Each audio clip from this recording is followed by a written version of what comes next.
I'm Ken Weaver with your top stories. Got the full forecast coming up in 5 minutes, and the voting continues in Tennessee's 7th Congressional District. Weather isn't a factor, according to Secretary of State Trey Hargett's office, which says voter interest and turnout so far is strong. Voters have 6 candidates from which to choose: Republican Matt Van Epps, Democrat Aftyn, 4 independent candidates: Teresa Terry Christie, Bobby Dodge, Robert James, Sotheby, and Jonathan Thorpe. Congressman Tim Burchett went on Fox News this morning, had a warning for Republicans. This is the proverbial canary in the cave. If Matt Van Epps, a qualified candidate, a district that Trump won by over 15 points, can't carry this thing, we're in trouble. Republicans are asleep at the switch. We pay attention to presidents because President Trump is a great president. We should be paying attention to him. But when it gets down to the other races, we forget about it. Democrats, including Aftyn, have been emboldened by 2 convincing wins in New Jersey and Virginia governor's races. Polls are open until 7 tonight. 8 people lost their lives in traffic crashes across Tennessee during the Thanksgiving holiday travel period. Fatalities were reported in McNary, Shelby, Franklin, Marion, Washington, Wilson, and Williamson counties. 2 of the deaths occurred in Franklin County. Officials say the number matches last year's total. Money news, Jim Ryan. Stocks have partially rebounded from Monday's losses. The Dow headed into the midday higher by 155 points. The Nasdaq was up nearly 0.5%. The S&P was ahead by a fraction. The final numbers on Cyber Monday show consumer spending $14.25 billion online yesterday, up more than 7% from last Cyber Monday. Electronics, apparel, and furniture continue to dominate e-commerce. Costco is the latest company to sue the Trump administration for refunds if the Supreme Court tosses out the president's tariffs. The retailer argues that tariffs collected under the International Emergency Powers Act are illegal. Amazon is now testing what it calls ultra-fast deliveries in Seattle and Philadelphia to start. It says thousands of items could arrive less than half an hour after an order is placed. $4 for Prime members, $14 for non-Prime customers. That's the latest news. Weather's next. I'm Ken Weaver, WTN News.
What is up, party people? Happy Tuesday. Short week. I love it. More of these. Hope you guys had a good Thanksgiving. Hope you ate, drank, and were merry. All of it. It was nice, man. I have had too much turkey over the last week, though. I got to be honest. I think I'm at 12 sandwiches. Put them away, man. That's a lot of tryptophan, dude. It is. I took a lot of naps. You know what? It was nice, man. Not covering anything. Yeah. I don't know what happened.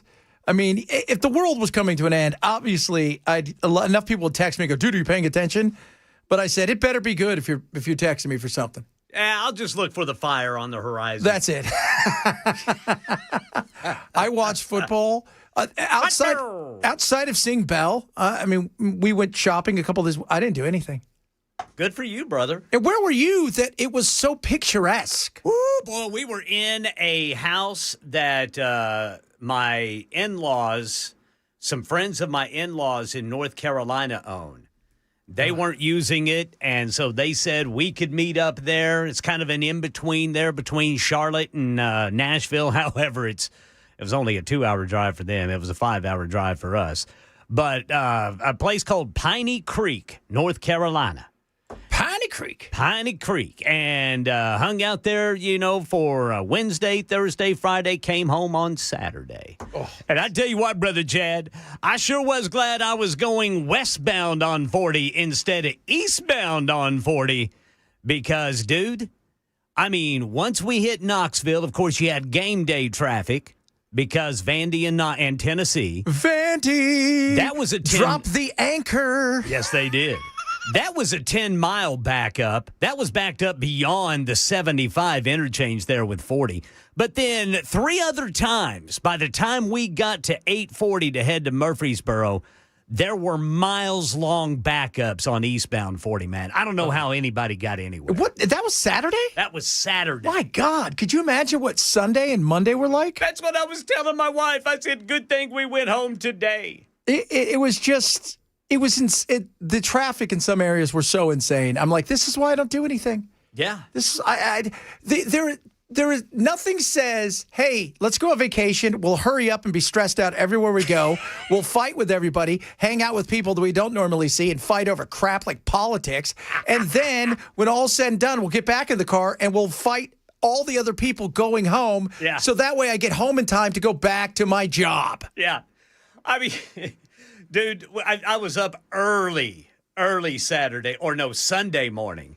Flipped on the news, and it goes straight to an airport. One of the ones I think it was Chicago's O'Hare, and they're talking to people who said, "Well, we had a flight for 9:00 this morning that has now been pushed off until 9:00 tonight." Yeah. Well, and then because the weather. Yes. It is frozen. Like, even today, I took the dogs out this morning. It was like 27 degrees. And you were laughing at me because I go, you're wearing jeans. And you looked at me because I'm in shorts. You're in shorts, dude. It's December. It is. You said there was going to be air conditioning at Thanksgiving. I said there might be. You said there might be some swamp ass around there. There was none. There was none. Instead, it was frozen dingleberries. Man, it was, I was just so relaxed. That's good, Brother Chad. You know what? The fighting, all the yelling. What are we doing this for? Oh, goodness me. Let's just eat turkey. Had Belle over to the house. Yeah. I tuned it all out too, man. I told him, don't steal anything, Belle. Yeah, don't. So, he was like, he comes over. So my wife went and got him dark tequila. Yeah. She's got this big thing. So we go to Costco. And, when you go to the Costco's, they have that, like, alcohol thing right there, usually next to it. Yeah. And I thought that was part of Costco. It's not. They're their own separate thing. Oh, really? Yeah, so we didn't know that. So we go in there. My wife buys him this dark tequila, and she pours him. He thought it was just going to be a drink. It was like, he's like, whoa. Luckily, he took a lift. But she gave him all this food to take home and the tequila and said, and he's like, what am I going to do with this? She goes, nobody here drinks tequila. We got this for you. Yeah. So my assumption is he is writhing around at his house, drinking tequila and playing games. Yeah. That's what he's doing. That's his vacation. He's off this week. We got King Louie in all week long. So this will be an interesting week because it's election day. It's election day, Brother Chad. So far, the weather is not a factor, according to the Secretary of State's office, which says voter interest is strong and turnout is strong, too. Man, they have made Aftyn a household name now. From what I understand, been told to me Aftyn will be in studio at 2 o'clock. I believe so. Interesting. So we should have Aftyn here. I know Matt was on earlier. Matt Van Epps was on earlier with Chris. Yeah. Look, do I think that he is going to win? Yeah, I do. Do I think it could be much closer than a lot of people think? Too close to call. Definitely, if you turned on the television this weekend, she was everywhere. You know who wasn't? Matt.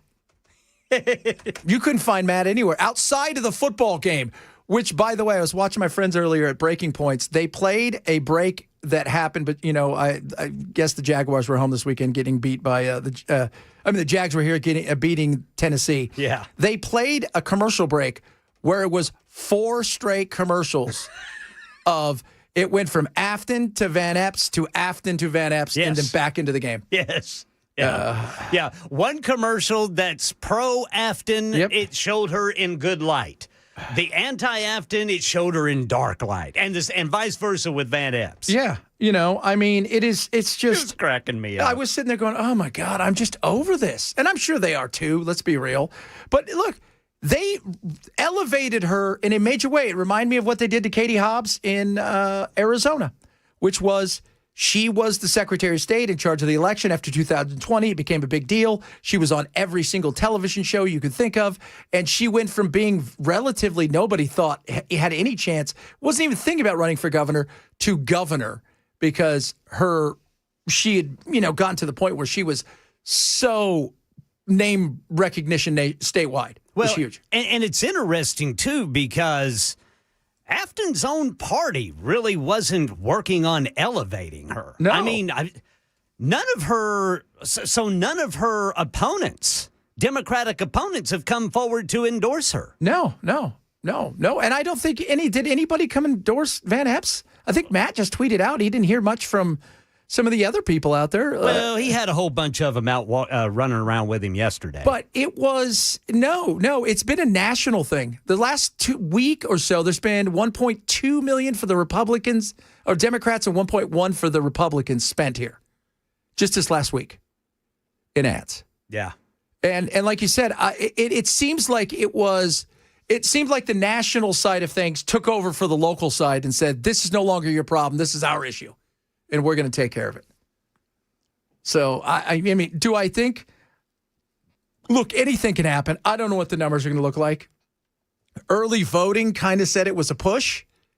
Yeah, I think I heard Jones say 80,000 some odd votes cast in early voting. Yeah. And I don't know what percentage that is of the, the voter population in these counties. No. So, but that's a lot of votes. Yeah, I mean, it is. It's a lot of votes. It is but again, what does today look like? I know they said it's hot and it's things are going well and people are showing up. It's strong. We'll see tonight. We'll see tonight. And again, she has been in the spotlight everywhere, and Matt hasn't. I mean, he really hasn't. It feels like it's been more about her and the Republicans going after her than it has been about, Van Epps, because, look, we know who he is. Again, I had him on. He's a nice guy. Somebody just said, so you had Aftyn on twice and Matt on once. By the way, we've asked Matt to come on 50 occasions. He made it once. So settle your ass down. Yeah, I mean, I don't think Brother Chad would turn anybody down. Yeah. No. I mean, you are willing to talk to anybody at any time, and it doesn't matter how many times. Yeah, and it took a lot to get him on that time. Even today, Chris had him on the phone. I mean, it takes a lot to get everybody here, and not everybody takes it up. Because look, during we had Gino on, with Jody Barrett on, but those are the only two that came on in the primary. We asked Matt Van Epps to come on like 10 times. He refused to. Okay. So when people say you have her on, you know why? Because she'll come on. Yeah. I don't care who you are, but I'm going to ask you. if you don't come on, that's you. Who knows? Maybe we get Matt to call in a little bit later. I'm totally fine with that. But I can only do what I can do. And I think people need to recognize that. And everybody, look, I still think he's going to win. It's the margin that people are looking at today. Because if it's a close margin, that's, by the way, if she was to win, and again, anything is possible. That'd be something, man. But if she was to win, the amount of Republicans that would start retiring tomorrow would be massive. And if you think I'm kidding, there's already talks, upwards of 30 to 40 are thinking about, I don't know if I want to get beat next year or primaried. And if this was to happen, I mean, you would see a flood of them, because what would they be thinking? If a Republican can't win with Trump endorsing in a plus 22 in Tennessee, good luck elsewhere. Oh, my Lord. It's going to be interesting, though. I wonder how big the turnout is actually going to be. I don't know. I mean, they say special elections tend to be kind of light. Well, like you said, it's the week after Thanksgiving. Yeah. People are traveling. I've had some people say, I'm not really one of those. I'm not bothered by any of those, this one. I'm like, yeah, I get, it's interesting. Again, I don't know what's going to happen. I don't. It could be a massive turnout today, and the Republicans could boat race. It could be way closer than people think, and the Democrats surprise. I think we'll find out tonight. I don't think it's going to be, several weeks. If it's really close, that sends a message. Hey, we got to talk about affordability. We do. And that's the number one thing always. When you and I talk about it, Ken, it's affordability. That's all that matters. That is. It is. I mean, this weekend, even watching people out, I was talking to some people. We went out shopping, did some stuff. The reality is people are worried. They're not spending the same amount of money. They're playing it a little close to the vest this year. They're going to get a fewer things that means a little bit more, but they're not going to spend as freely as they have in the past. And and Gallup's got a new poll we're going to go over a little bit later, too. All right, coming up, it is Tuesday. We do Hot Take Tuesday, which is going to be awesome. By the way, just to let you know, Ken, I am done writing the script. Yeah. For our Christmas extravaganza. All right. So we will be putting out a call in the next day or two for auditions for parts. So be prepared for that, and we'll tell you guys how to do that. So be prepared for the audition, because it's going to be a full 20-minute extravaganza of fun. I want to be the guy who says, I don't know about this, fellas. Always. It's a radio play, man. You might do 12 parts, all right? So just deal with it. So it'll be a lot of fun. And we got Hot Take Tuesday coming up. Hot Take Tuesday, baby. Remember, the Hot Take is non-political, okay? Anything but politics. And we got Brother Louie in with us today, Louie, too. what's happening, man? What's going on? How you doing, brother? Good, man. How was y'all Thanksgiving? You got a cold, man? You sound like you had a cold, or your voice just that cool. I'm getting over it. Getting over it, yeah. Your voice just that cool. His voice still sounds cool. Yeah. What's that? How you guys doing there? What's going on? Like, you'll never know, little Lou Rawls, you'll never find. But a lot of good stuff. So Hot Take Tuesday, get your hot takes in on the text line. Bunch of good stuff coming up. Chad Benson Show, Super Talk 99.7.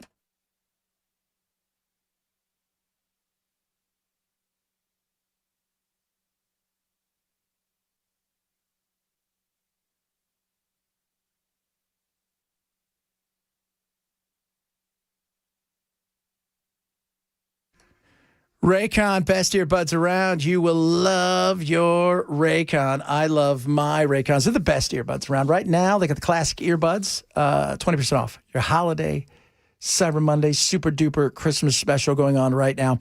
Comes with a 30-day happiness guarantee. You're not happy, send them back. 3 million people have used Raycons, and they're amazing. And these things are incredible. The fit, the feel, the comfort, the sound quality, multi-connectivity. I mean, you want quality that is second to none when it comes to audio. Raycon delivers over and over again. So if you're thinking to yourself, I'd maybe like to try those. They sound like great Christmas presents. They are. And now, hey, no risk to you. 30-day happiness guarantee, and I'm saving you 20%. That's what I want you to do. Go to buyraycon.com/Chad. Check out all of the amazing stuff they have. It's 20% off site-wide, but check out the classic earbuds from Raycon. Buyraycon.com/Chad.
It is Election Day in Tennessee's 7th Congressional District, and we're told voter turnout is strong. President Trump set to announce a new savings program for babies born between this year and 2028. I'll tell you about that coming up at 12:30 on Super Talk 99.7 WTN. Oh, ladies and gentlemen, boys and girls, happy Tuesday. Every Tuesday we do the thing where you have a little hot take. We throw out a hot take, and you guys, you run with it. We have a little bit of fun, and it has nothing to do with politics, right? There's enough hot takes in the world of politics, okay? There is. And we enjoy doing this. So sit back, relax, or give us your hot take. Either or. It's coming at you. Oh, Louie, I need the sound. Here we go. Ready, Louie? Tell me when. Hot take, hot take, hot take Tuesday. Oh, hot That's the best bumper in the world hot right take there. Tuesday. Hot take, baby, hot take. All right, Ken, what you got for us in your hot take today?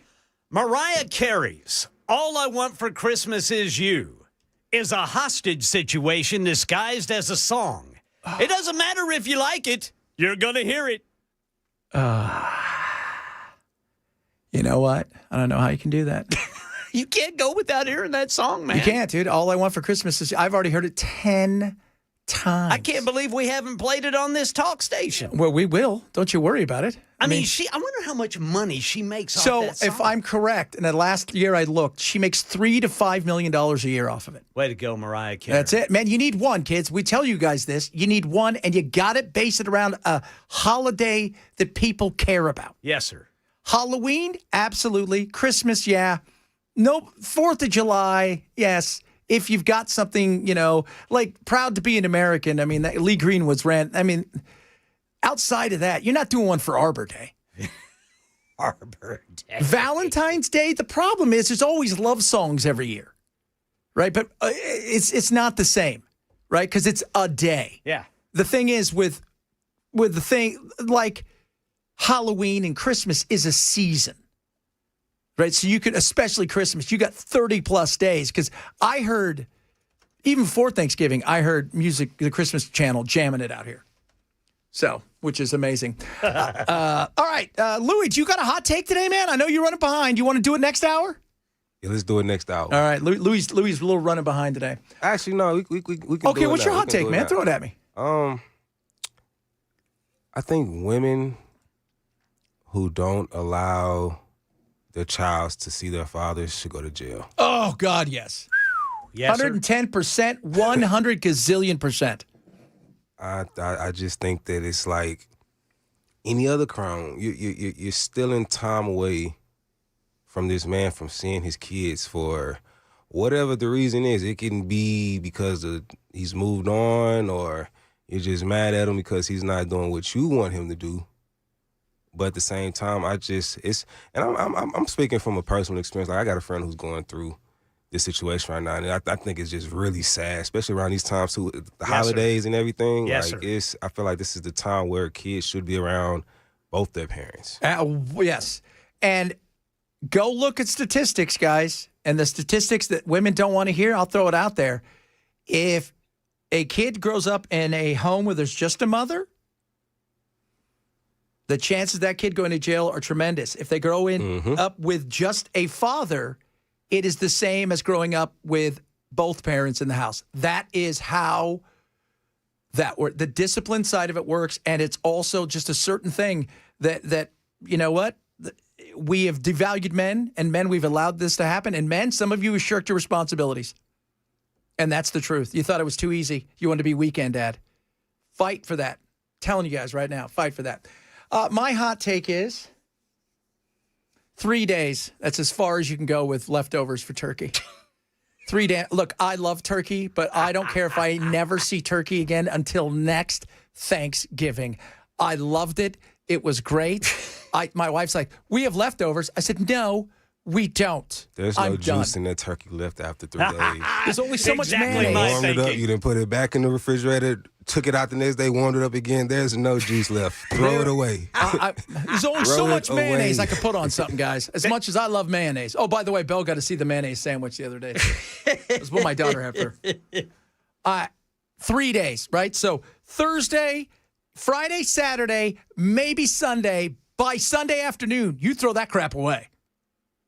There's not enough mayonnaise you can put on There it. isn't. There is. It was like I was like eating cardboard after a while. Especially if it's white meat. Yes. Yes. The breast is already dry. Oh, it's just there's only so much you can have.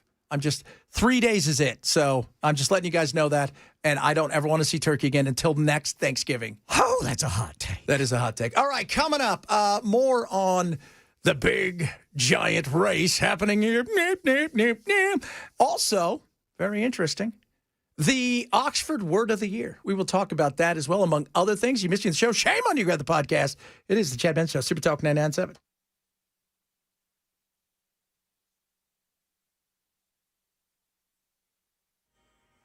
12:30 on the dot. I'm Ken Weaver with your top stories. Got the full forecast coming up in 5 minutes, and it's Election Day in the 7th Congressional District of Tennessee. Voters choosing between Matt Van Epps, Democrat Aftyn Baines, several candidates running as independents. Van Epps, the Republican. Secretary of State's office reports strong interest and high turnout for this special election, despite forecast of wintry weather. They say voters are not staying home. President Trump set to introduce a new savings program called Trump Accounts for kids. Every child born between 2025 and 2028 will get $1,000 from the U.S. Treasury to start their account. Families can add up to $5,000 a year. Employers can contribute too. The goal is to help children build wealth for education, a first home, or starting a business. Nashville joining a multi-state lawsuit over changes to HUD's homeless housing policy. Now, more people will be moved out of permanent housing into transitional housing that requires work and addiction treatment. Channel 4's Alexandria Adams. Could push nearly 1,000 current housed people back into unsafe housing situations, or even in some cases into homelessness. However, HUD says the new policies will restore accountability and promote self-sufficiency. The new policies could also shift more funding to places that enforce bans on homeless encampments. And the Tennessee Highway Patrol sadly reports 8 traffic fatalities over the Thanksgiving holiday. Crashes in 7 counties, including Shelby, Williamson, Washington counties. Franklin County saw 2 deaths. The total is the same as last year's holiday period in Tennessee. That's the latest news. Weather's next. I'm Ken Weaver, WTN News.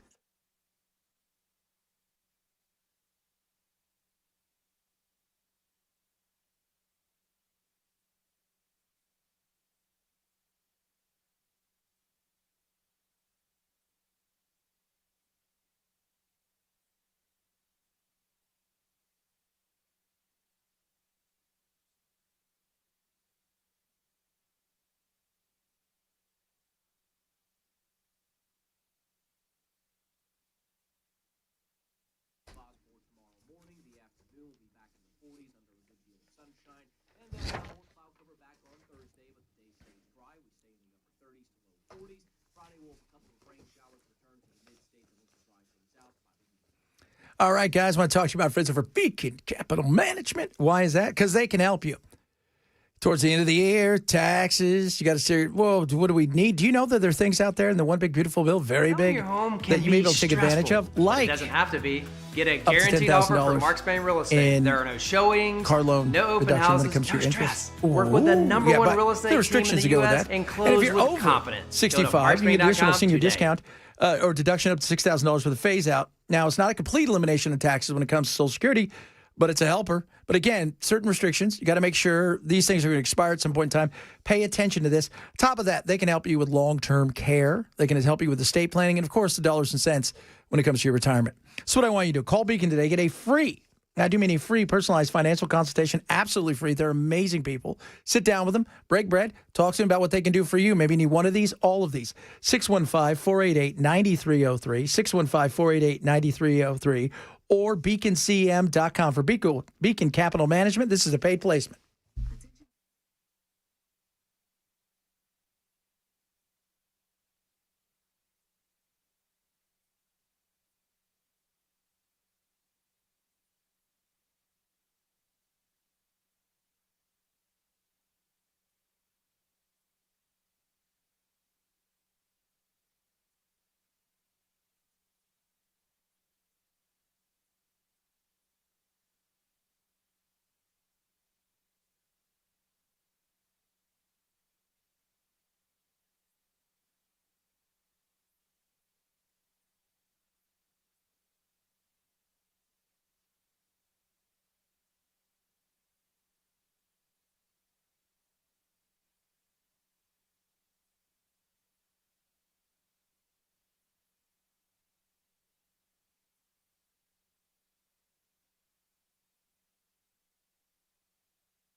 Down, down, now, now, now, now, now, now, now, now, now.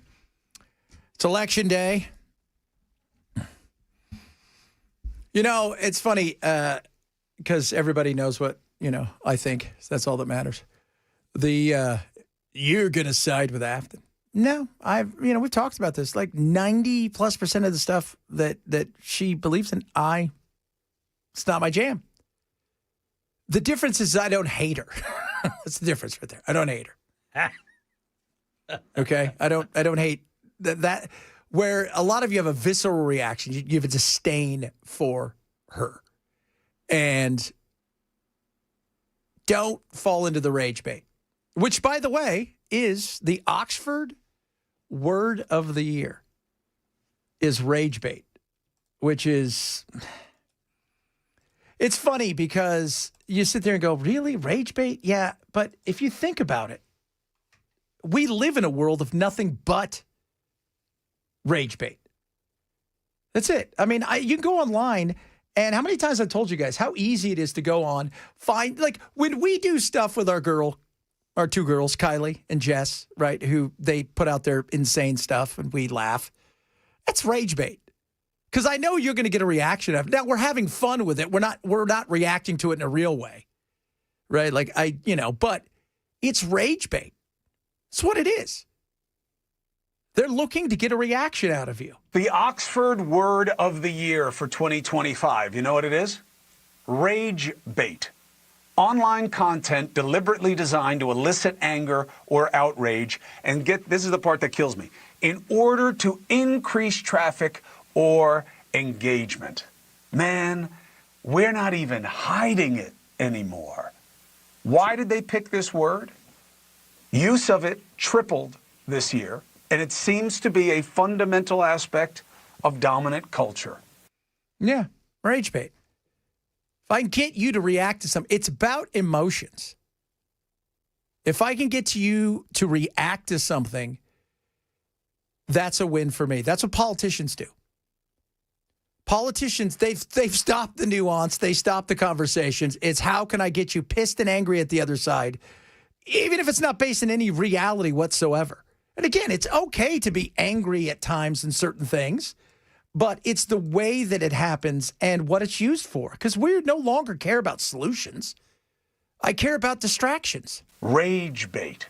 I don't know which part of this compound noun bothers me more. That social media algorithms look for and feed to us the worst part of our political diet, or that we so eagerly gobble it up and reward anyone who pitches this poison.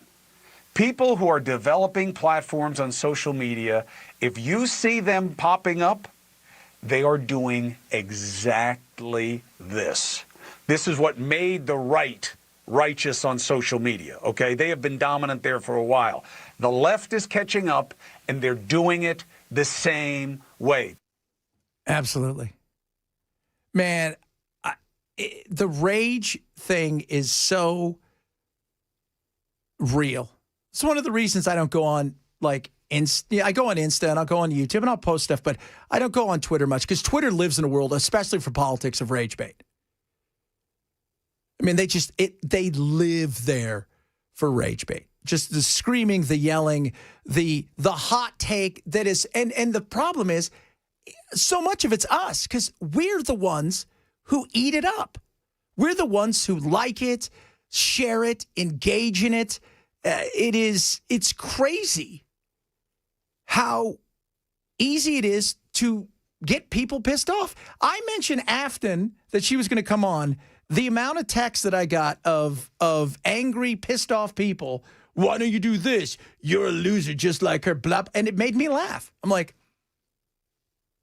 she could have been coming on here today to talk about why she thinks Nashville needs a baseball team.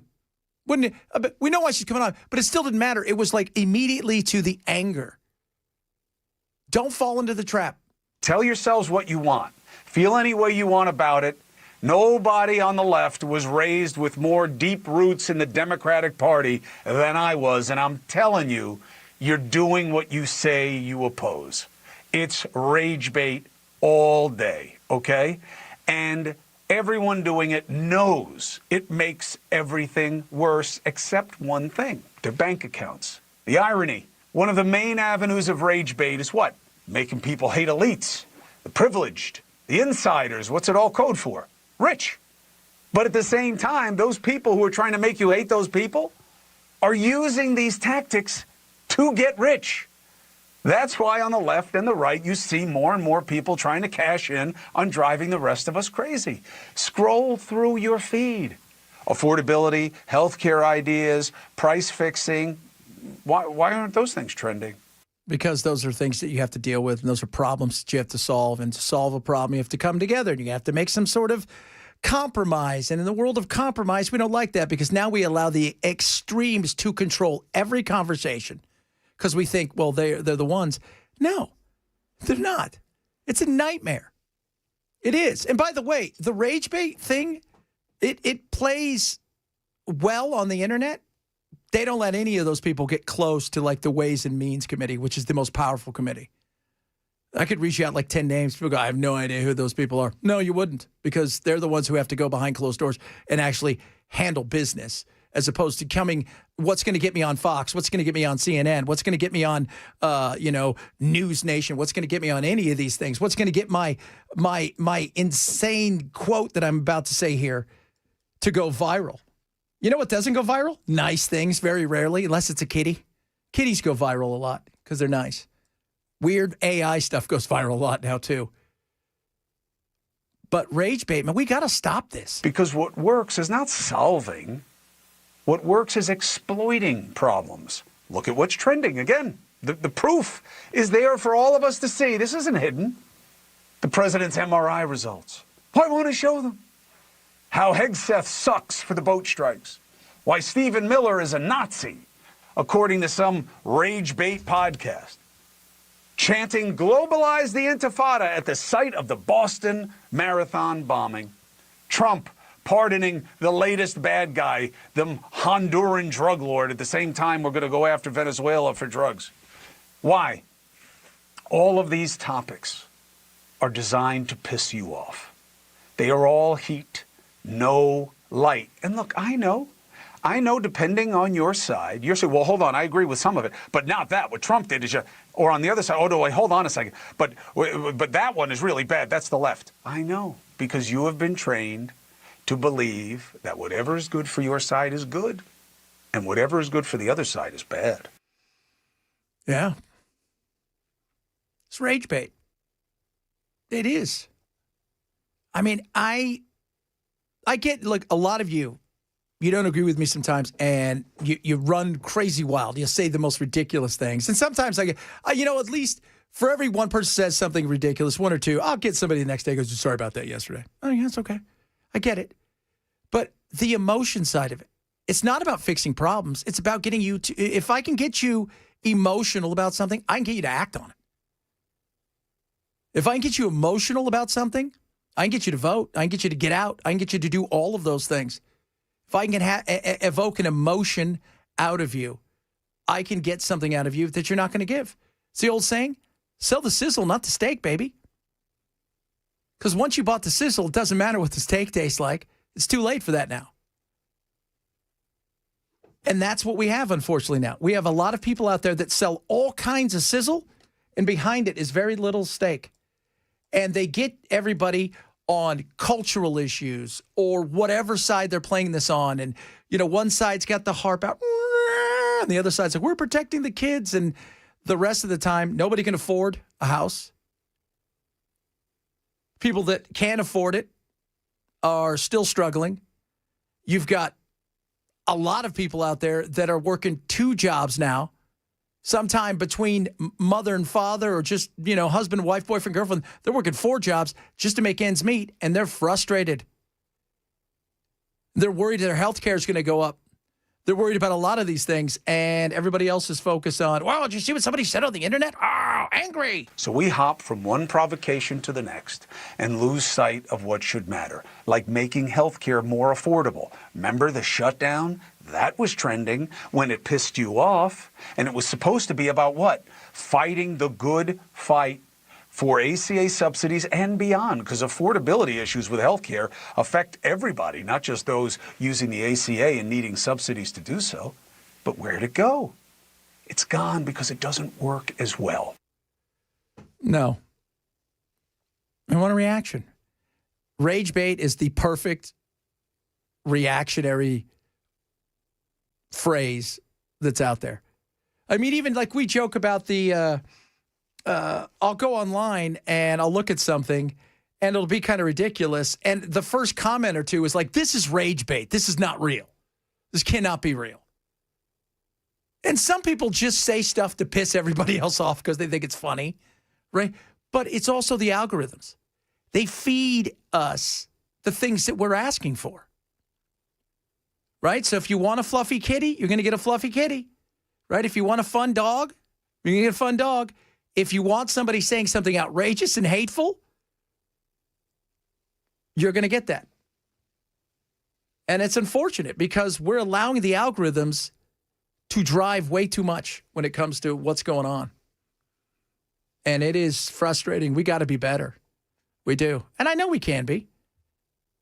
And I think at some point in time, I don't want to say we're at the end of the rage bait, because I think we're at the beginning of the end, where things will calm down and it'll get less nightmarish, where we're not fighting all the time. We always talk about it here, right? Like that person or two or three in your neighborhood or community that was always angry, but that's so-and-so. Now they can connect to anybody in the world, which then, festers out. I just like having conversations. That's it. I don't like arguing over stuff because I don't think it gets anything done. If you can't debate somebody and have a conversation, it ends up being, the other night I was, last night, flipping around, getting ready for the show today, and I was watching, I don't know, it was CNN, but it was from the other day. It was Scott Jennings and like 4 or 5 other people. All 5 of them were talking at the same time for 30 seconds. I had no idea what anybody said. I'm like, who finds this entertaining? It's tough. It is. It is. All right, coming up. A lot of good stuff still to get to today. Bunch of fun stuff as well. More on the election. It is election day, Ken, just in case you didn't know. I didn't know that. It is election day. We got so much. By the way, there's a big case in front of SCOTUS today, which people should be paying attention to. Has to do with piracy. Not that kind of piracy, though. Talk a bit about that, among other things. If you're missing the show, shame on you. Grab the podcast. It is the Chad Benson Show, Super Talk 99.7.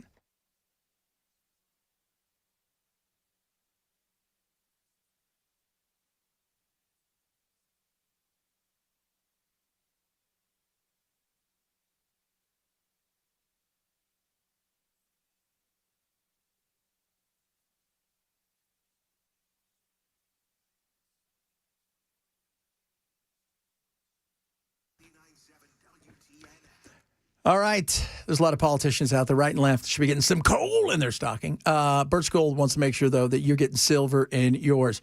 So for every $5,000 you purchase between now and December 22nd, Birch is going to send you an ounce of silver, which is up, by the way, 60% this year. Right? Smart people diversify. Heading in 2026, no idea what the Fed's going to do. AI bubble, chaos and craziness globally. We have no idea what's going to happen. It's a great way to protect yourself, gold and silver. So let them show you what they can do for you. First and foremost, there's a few different things. If you've got an existing IRA or 401k, you can easily switch it over to a tax-sheltered IRA in physical gold. Top of that, they can help you just get started if you've never even purchased precious metals at all. Just text the word Benson to 989898 to claim your eligibility for this offer. That's the word Benson. Text it now to 989898 today. Birch is going to get you out all the info, and you'll see if you can qualify for the promotion, which ends the 22nd of this month with that free silver. Text the word Benson to 989898 for Birch Gold.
It is election day around here. Voters in the 7th Congressional District have a choice between a Republican, Democrat, and 4 self-proclaimed independents. And Nashville International Airport dealing with more calls for a better plan of action for traffic backups. We'll tell you what prompted this latest action coming up at 1 on Super Talk 99.7 WTN. You mean they don't like the one they have now, which is just get out of the car and walk? We know you're 2 miles from the airport. Get out and walk. Nashville. B&A. You B&A walking here soon. I'll tell you that right now. Where's that tunnel? Where is that tunnel, man? I'll tell you what. By the way, next week, we're going to be out. Field of Toys, Tuesday, December 9th. Nissan Stadium to benefit Salvation Army's Forgotten Angels. So if you're out and about, you're doing some holiday shopping, pick up an extra toy or gift for a senior and bring it to the 18th Annual Toy Field, sponsored by A.O. Smith and Wayne's Pest Control to help fulfill the dreams of thousands of children in need this holiday season. So come on out. Check us out next week. Visit 997WTN.com/events if you'd like to learn more. So the SCOTUS is hearing a case. So Sony sued Cox Internet and they won $1 billion judgment saying, hey, these people that are using your internet, so it's you guys' internet connection, and they're pirating stuff. And we think that this is your fault too. So you owe us money. And they sued and they won. And they've appealed it up to Supreme Court. And what Cox is saying is, hey, look, we are doing all we can, along with all the other internet providers, to make sure that if we see something, we say something to these companies so they can go after the big pirators. It costs about $29 billion in loss a year for all these big companies, from music to television shows to movies, etc. And this is one of those things where it would be very interesting to see what happens. Because if they lose this, so if they uphold the judgment, it was $1 billion judgment, what does that do for, because it's the old Ma Bell thing, right? When you always hear them talk about Ma Bell was, if somebody commits a crime using a telephone, it's not the telephone company's fault. And this is one of those things where no matter what you do, people are still going to figure it out. There's enough ways to get around it. And if you're going to hold them accountable for these things, what do you think is going to happen in the future? They're going to be able to hold all of these companies accountable for just about anything. Well, then what happens? Well, then people stop doing the internet because it's not worth it to them. And this is going to be one of those things where it sounds like, okay, you know what? Maybe there's some issues here that we could look at, but what is the slippery slope? And the slippery slope is people are just going to go, well, we're done with the internet. We're not going to provide the service anymore. Because why should we continue to grow the service, maintain the service, if we're going to get sued if somebody commits a crime on the internet? Even if we're doing everything we can to catch them and to alert you about all this stuff. We'll see. There's Aftyn. Aftyn's here. Looks like it's 1 o'clock. So I think we're going to have Aftyn in next, guys. How about apples that are those apples? That's Big Ten 4. That's a Big Ten diner for her. Hey, Ken, did you watch any of the saga with Lane Kiffin? Oh, yeah. That's what I watched this weekend. Was it hilarious? Did Dude, you see? I'm telling you, man, that dude may be the most hated person or most hated college football coach outside of the state of Louisiana right now. And let me tell you something. Watching him get booed, and then when he got there and watching them take him to the facility, it was like watching Trump's motorcade. And people out there going, man, I love LSU football. You people. Football. All right, coming up, Aftyn, straight ahead. Oh, that's right. We'll ask her all the questions like, do you hate America? Or whatever else you guys want me to ask her. Chad Benson, Super Talk 997.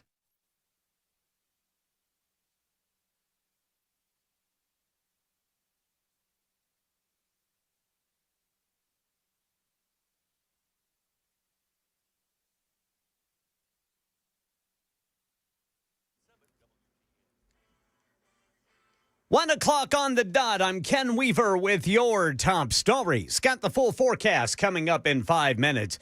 It's election day around here. Voters in the 7th Congressional District have a choice between a Republican, Democrat, and a handful of other candidates claiming to be independent, about 4 of them. Secretary of State Trey Hargett's office says they're seeing a lot of strong interest and high turnout for this special election. Voters not letting the wintry weather stop them. And be sure you're eligible to vote if you haven't already done so. Apparently, some voters confusing Metro Council District 7 with Congressional District 7. So check your eligibility to vote in today's election at the govotetn.gov website. Just fill in your address to find out. Fox 17 says Nashville International Airport officials dealing with more calls for a better plan of action for traffic backups after another nightmare on Sunday, which saw people having to leave their cars and walk to the terminal. They're being lackadaisical, and I feel like they're not really making the move to help the situation improve. Well, officials say there were more than 90,000 people expected during the post-holiday rush, and a rollover crash on I-40 near the airport Sunday added to that gridlock, closing westbound lanes for hours. Airport officials released a mitigation strategy plan after September's traffic jam, including strengthening internal staffing procedures for traffic response and mitigation during high-volume surges. Well, a new study in the journal Pediatrics may have parents thinking twice about getting their kids a smartphone for Christmas. Here's Jim Ryan. The authors of a study published in Pediatrics acknowledge that a phone can be a lifeline connecting you with your child. At the same time, kids under 12 who had a phone were more likely to be obese, depressed, or sleep deprived. ABC News medical contributor Dr. Alok Patel says, "We need to be thinking about their health, potential addictive behavior, and how owning a smartphone might affect their long-term health." regardless of pressure from the child, society, or the companies that make and sell smartphones. Jim Ryan, ABC News. Today is Giving Tuesday, where people are encouraged to back their favorite charities. But federal officials warn it's also a day for scammers to take advantage of those who think they're donating to a good cause. We get more from ABC's Elizabeth Schulze with some tips to protect your money and ensure it's going to the right place. The Federal Trade Commission is now warning about Giving Tuesday scams, where scammers convince you to donate to a fake charity, then take your money. So before you make a donation, first confirm that the charity is legitimate. The FTC says that you can go to websites like give.org or charitywatch.org, search the name of an organization there, and check that it's accredited. That's the latest news. Weather's next. I'm Ken Weaver, WTN News.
Oh, my Lord. Look. Okay, man. Look what the cat dragged in. You just push the button there. Put the red one. There you go. Afton Payne is in the house. Matt was on earlier, Matt Van Epps with Chris Hand. And you were, Grace, kind enough to come in today and explain to you, why do you hate America? I do not hate America. You do. I'm the true I saw patriot. on Fox. You hate America. I'm the true patriot. So you hate America. That's what it says on Fox. You know, whatever they have said, it's because they don't have a plan to address the rising cost of living in the state. Well, affordability is a big issue, and people want to talk about that. But you know what? There's a lot of stuff out there, and you are chatting off the air, that, look, context matters. Absolutely. You said some stuff on a podcast a few years ago. I'm not going to get... When I wasn't an elected official. Yeah, and by the way, let's be real. I got... Several of you have said, you know what, I kind of agree with her on that pedal taverns and the woo-woo girls. I mean, I want their money and I want them to come here. I just don't want them to be in front of me. And we all agree on that as well. But let's talk about, like, the police issue, like, is a big issue for a lot of people. Yeah. Here. I'm like, okay, you know what? Let's give her a chance to lay it out here for everybody. Yeah. About that, because they think, oh, she wants to defund the police and, have Girl Scouts running around, No, that's not it at all. I mean, I am someone who believes violent criminals should be off the streets. I think local governments and local leaders need investment for community protection and community security. Now, I represent a really progressive House district, and how that conversation is played out is across the political spectrum. Some of my constituents want to do X, Y, and Z. The others don't. And it's my job as an elected official to take in, all of that input and then to make a decision based on my constituency. And that's what I do in Congress. Which, you know what? Look, that's a fair thing. Again, we're not always going to agree. And Bell's not here today because we gave Bell the week off because he's drinking.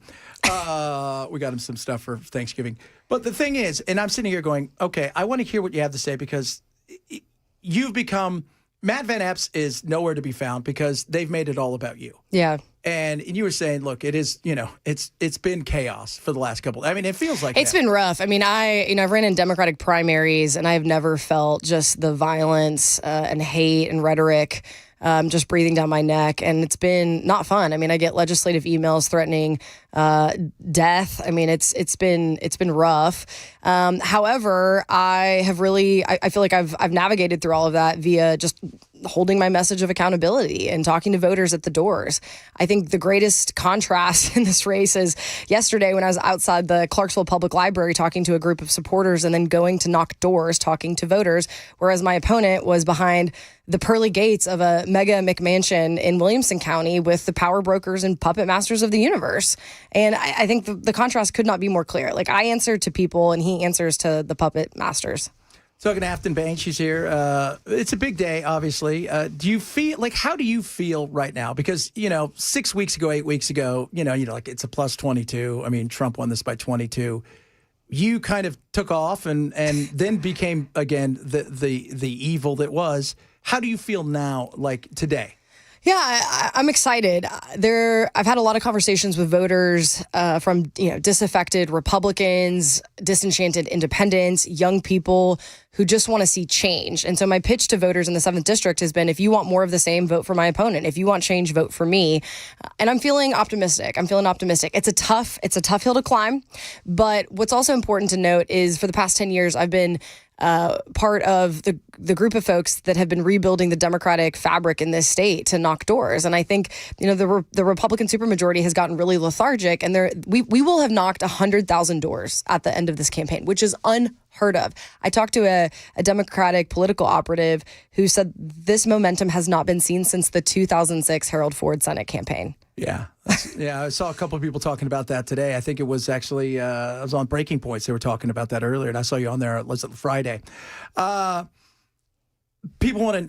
people are going, okay, how exactly are you going to address the affordability issue? Because at the end of the day, we could sit here. I mean, Trump could go out tomorrow. He could solve all the world's problems, but if prices are too damn high, it doesn't matter. The world could fall apart, but if he controls it and people feel great about their financial world, he's going to win, and the right will win.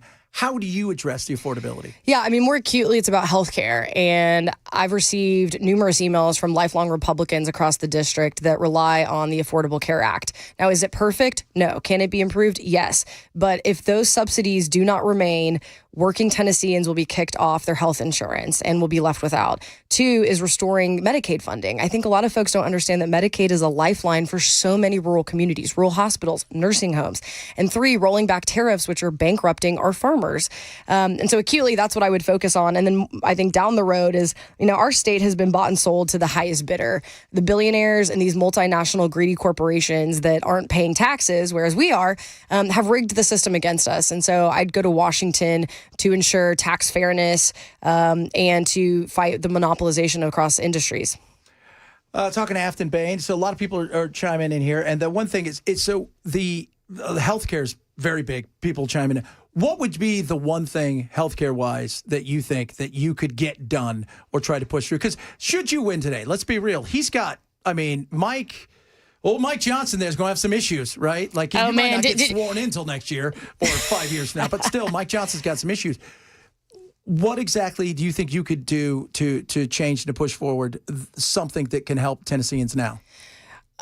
I think there's a growing coalition of lawmakers that, once again, want to see the subsidies remain and then want to restore Medicaid funding. But more importantly, it's like, why do we have medical debt in this country? Why do we have medical debt in this state? And I think that there are a lot of Congress folks that want to come to the table to figure out how to remedy the situation and ensure that there's more access and less cost on the consumer. Talking to Aftyn Bain, somebody said, I'm a minister. They want to know about, the groceries. There's another thing, the affordability side in the groceries. Yeah. That's what people, because we were talking earlier, rage bait, everybody here wants to rage bait. Why are you having this retard? I'm like, settle down there, Beavis. But the reality of people care about the cost of living, the groceries, all of these things.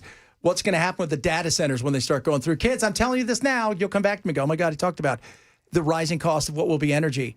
Those are issues that matter. Yeah, 100%. And I've always said that, culture wars are a distraction from the fact that you can't afford rent, that you can't afford the most expensive groceries in the country, of which we have.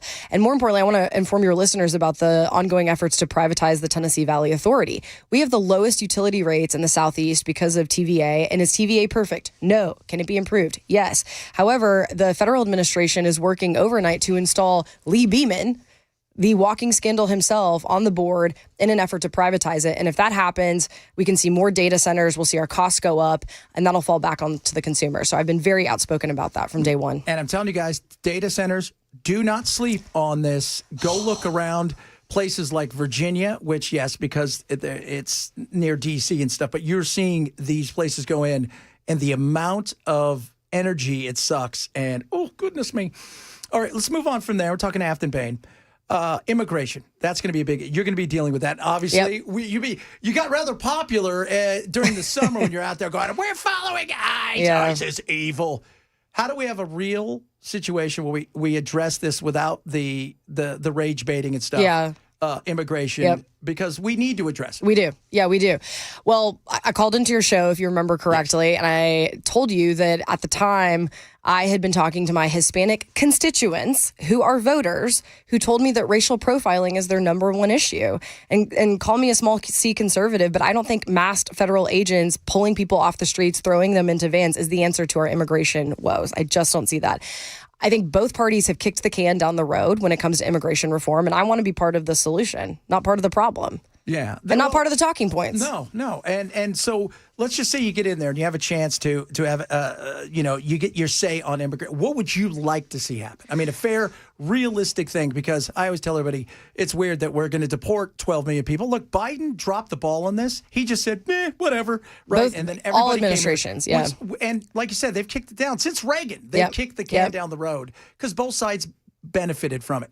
What are you going to do to say, all right, you know what? We can't have illegal immigration unfettered, but we got to have a way to check these people. And some of these people we have to modernize. We have to modernize. I mean, the system we have is antiquated. It's not helpful for those that are seeking asylum. I mean, they have to wait months without any support whatsoever. I am in favor of those children that are American citizens to remain here through a legalized process. But like I said, both parties have kicked the can down the road, and I'd be more than happy to be part of the ongoing discussion as to how to fix it. Talking to Aftyn, she's here. She's running for the 7th. I don't know if you guys know this is a voting thing here today. Something going on. Have you talked to Matt? Because Matt said nice things about you. Yeah. No. Just to let you guys know that, for some of you, like, I hate Aftyn or whatever, Matt has said nice things about her, and you've said some nice things about Matt. He's a good guy. He's a good guy. He's actually a constituent of mine in my house district. So, but it's the people behind him. And I think what's happening right now, the Republican Party has kind of coalesced, and the Republican establishment has coalesced around him. And I just don't know who he answers to, right? Like, I think those that, even if you disagree with me, my politics, I'll have a conversation with you, including constituents who don't agree with me. And I'm someone that you can trust, who doesn't answer to the special interest. And he is bankrolled by special interest and all this money that is poured into this race. There's been a lot. Well, you've had money poured into your side, too. And once again, I'm the only one that has been endorsed by Citizens United. I'm the only one from the get-go that has said we need dark money out of politics. I don't hear that from his side. No, I'd love to see. I think all of us love to see dark money out of politics. 100%. Who wouldn't want that? It's bastardized our democracy. And even though this race, I mean, just the influx of money into this race, I'm someone who has said unequivocally, we need dark money out of politics from day one. And I'm the only candidate that hasn't accepted corporate PAC money. Which I can applaud you for that. And everybody out there is like, I don't like it. Well, that's fine. But no corporate PAC money. Good God, it's just ridiculous. And I'll say this again, both of you guys, the ridiculousness of your ads is driving me crazy, as everyone else. What was the one with the banjo?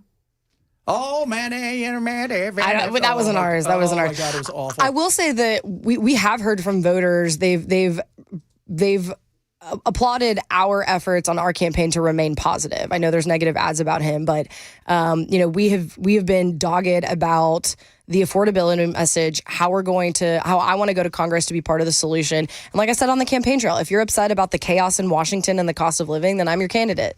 Yeah, no, thank you very much, Louis. The cost is a big deal, obviously. Crime. A lot of people are about crime, right? They think you're so soft on crime. You want to do what California has done, what New York has done. Nothing's a crime. Everybody's free on the streets. What say you? I mean, I don't feel that way at all. And I don't know where that would be coming from. So in the state legislature, I mean, the problem in the state legislature is votes that I've taken, they stuff it with a bunch of bad things. So what might be good for, increased training for police officers or more support for firefighters is tethered to things that I probably wouldn't vote for, or my district doesn't want me to vote for. So I think through this, it's like I have my own personal opinions, but I'm someone who holds a lot of town halls, engages with constituents at a very granular level, takes that into consideration, and then votes as such. And I can't say that about my opponent. When you go out, and because I'm sure you go out and people recognize you, although right now you got your North Face on, you get your hat like you're trying to hide. My Clarksville Firefighter Department hat. I just got it. When you go, what is it like? Do you get attacked? Do you? I mean, because I always feel like they're a big talk till you get them in front of their face. Yeah, and I'm sure you've experienced that. I mean, it's been really positive. I mean, I was in Dixon, in a rural county, and at the Christmas lighting, and folks were coming. I could hear them whispering behind my back, like, "Oh my gosh, is that Aftyn Bain?" So, I think the folks that are online. I mean, there has been a lot of hate. We can talk about how I do love country music. But there's just been a lot of, rhetoric, and it's been spewed. And I'm just asking folks to give me a chance and to, give me some grace. No, very interesting. Aftyn Bain's with us. We're going to step away for a second. Then she comes back. We're going to ask her some more questions. Now, I'm going to have you guys 3 questions, whatever you guys want. I'm going to take the best 3 questions. And enough with the ridiculousness. Okay, everybody take a deep breath. Enough with the ridiculousness. Jiminy Cricket.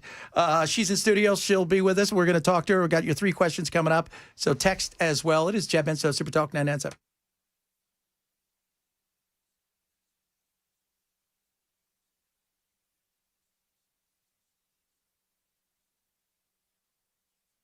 Favorite podcast platform and the Super Talk 997 WTN app.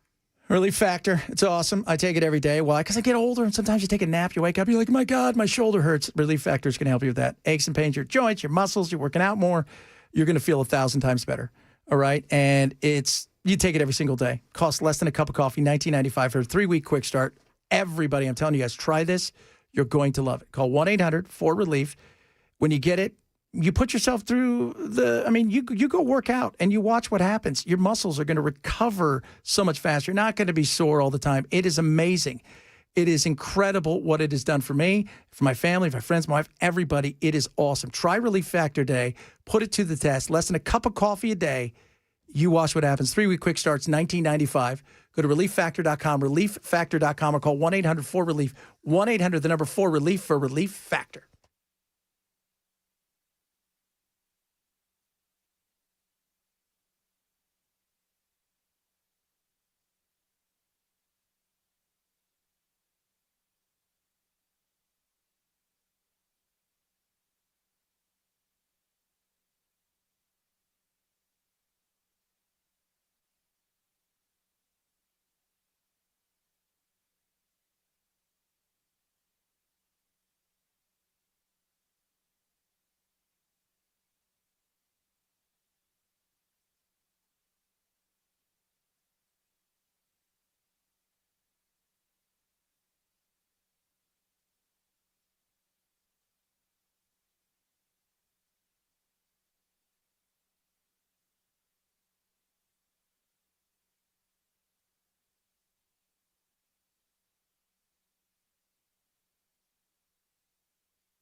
Well, House Speaker Mike Johnson just hinted at when Congress is going to discuss the expiring Obamacare tax credits. We'll get you that story and more at 1:30.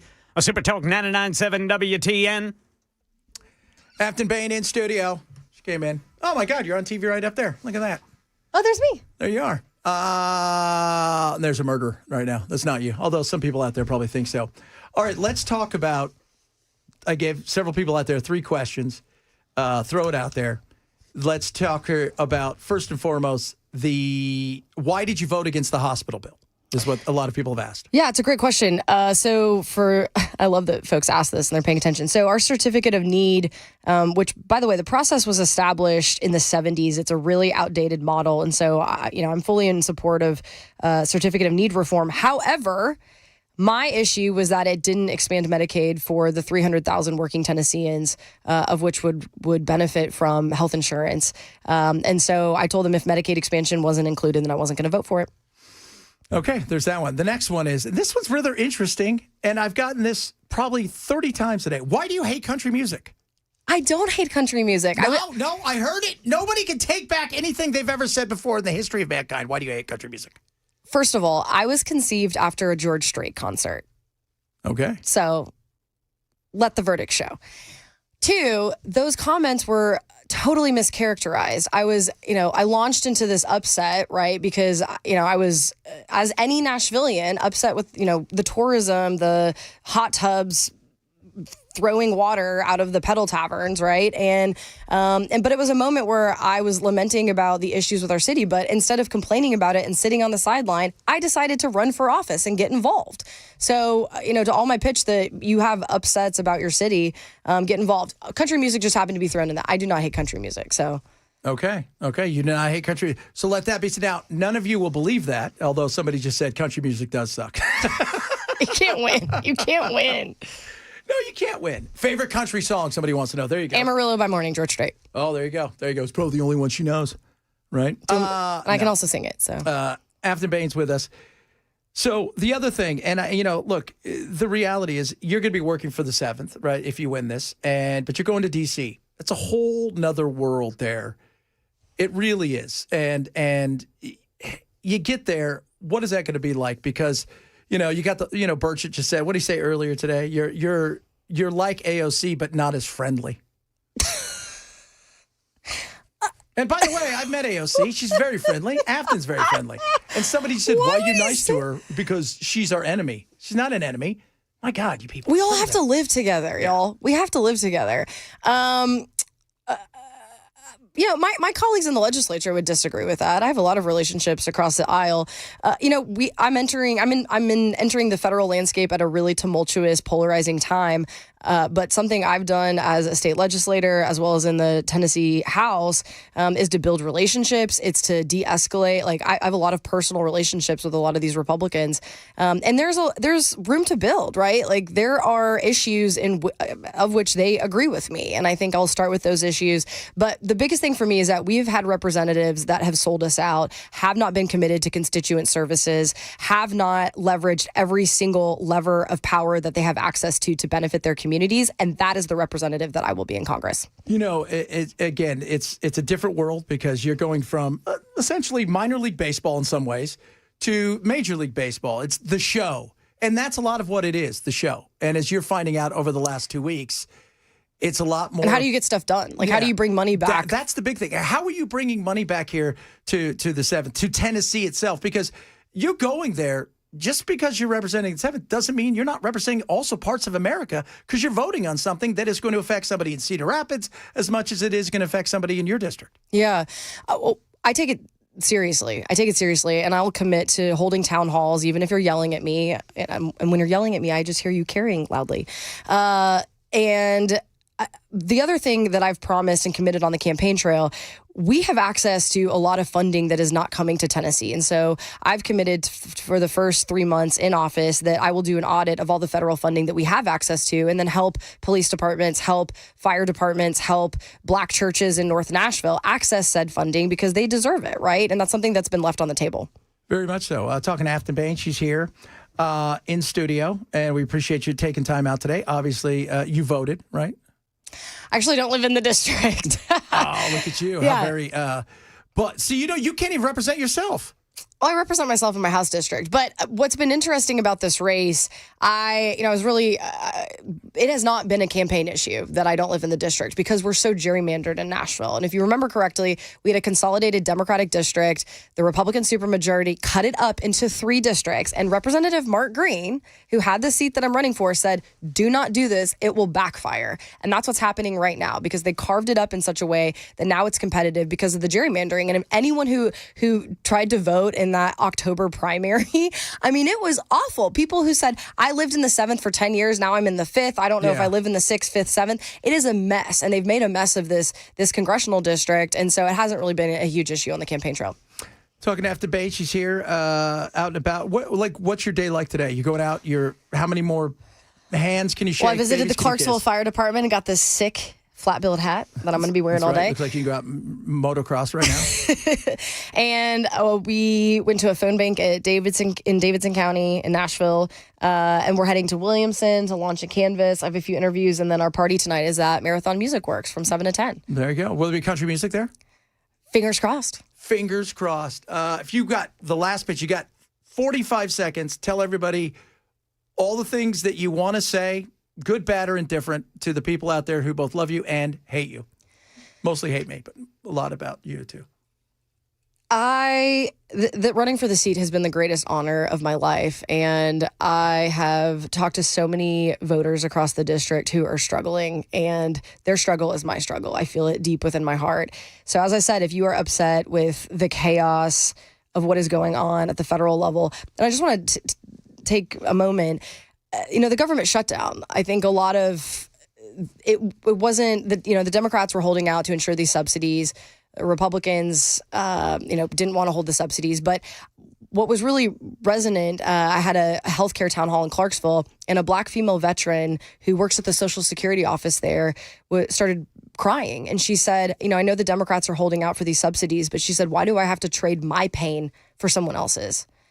And it stuck with me, because it's like, government shouldn't be painful. Like, why is this? I mean, most folks don't want to think about government, but it's become a painful, chaotic mess. And my pitch to you all is, I'll be a good faith partner. I will read and answer your emails. I'll be present and accountable to you all as voters in the 7th District. And I humbly ask for your vote on this day. There you go. After debate, thank you so much for coming in. We'll be back in a minute. Chad Benson, Super Talk 997. How'd it go? Awesome. 1:30 on the dot. I'm Ken Weaver with your top stories. Got the full forecast coming up in 5 minutes. It's Election Day for parts of Middle Tennessee, the 7th Congressional District. Weather is not a factor, according to Secretary of State Trey Hargett's office, which says voter interest and turnout so far is strong.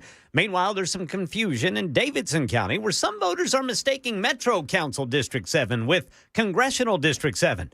Elections Administrator Jeff Roberts telling Channel 4, I'm in Congressional District 5, so I can't vote in this election either, even though I'm the Administrator of Elections. If you're along the borders there, Gallatin Road, Charlotte Pike, you really need to check that app to make sure you're not right there on the line. So to check your eligibility, go to govotn.gov.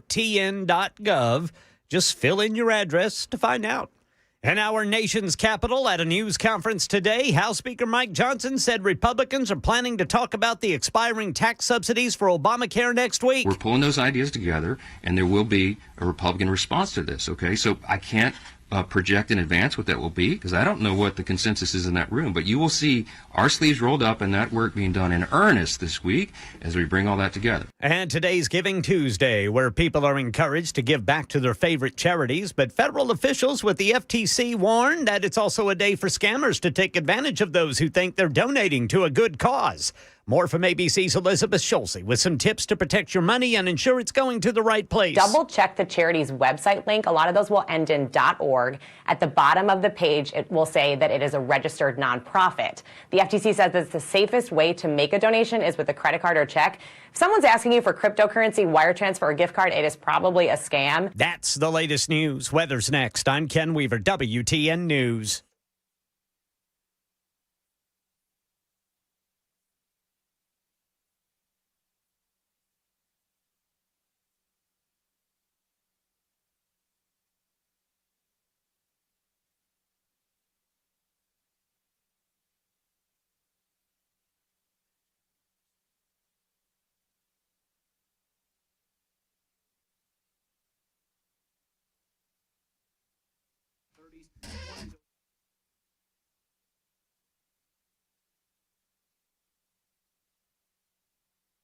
Back on Thursday, but today stays dry. We stay in the upper 30s to low 40s.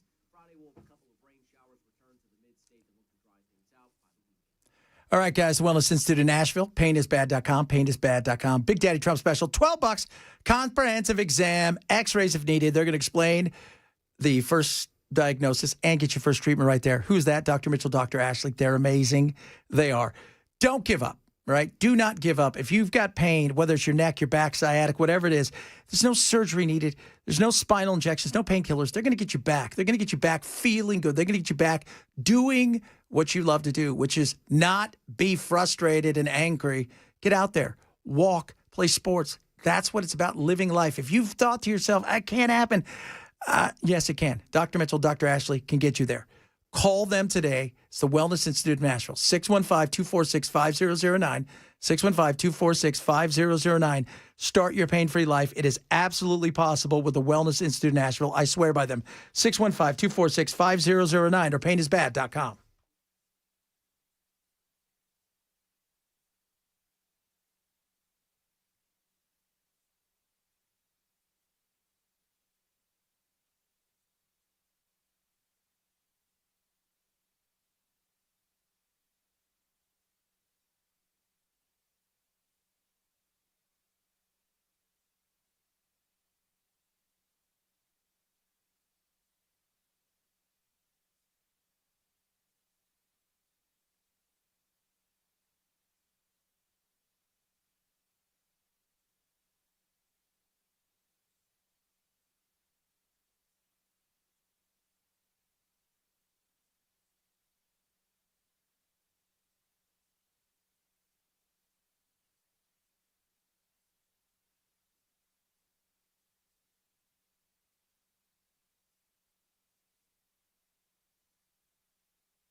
Dun, dun, dun.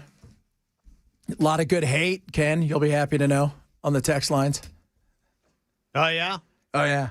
Who they hating? Oh, who do you think they hate? Oh, you? Man, more than her, actually. I'm surprised about. Why don't you kiss her? Okay. It's so funny. The anger that some people have. It really is.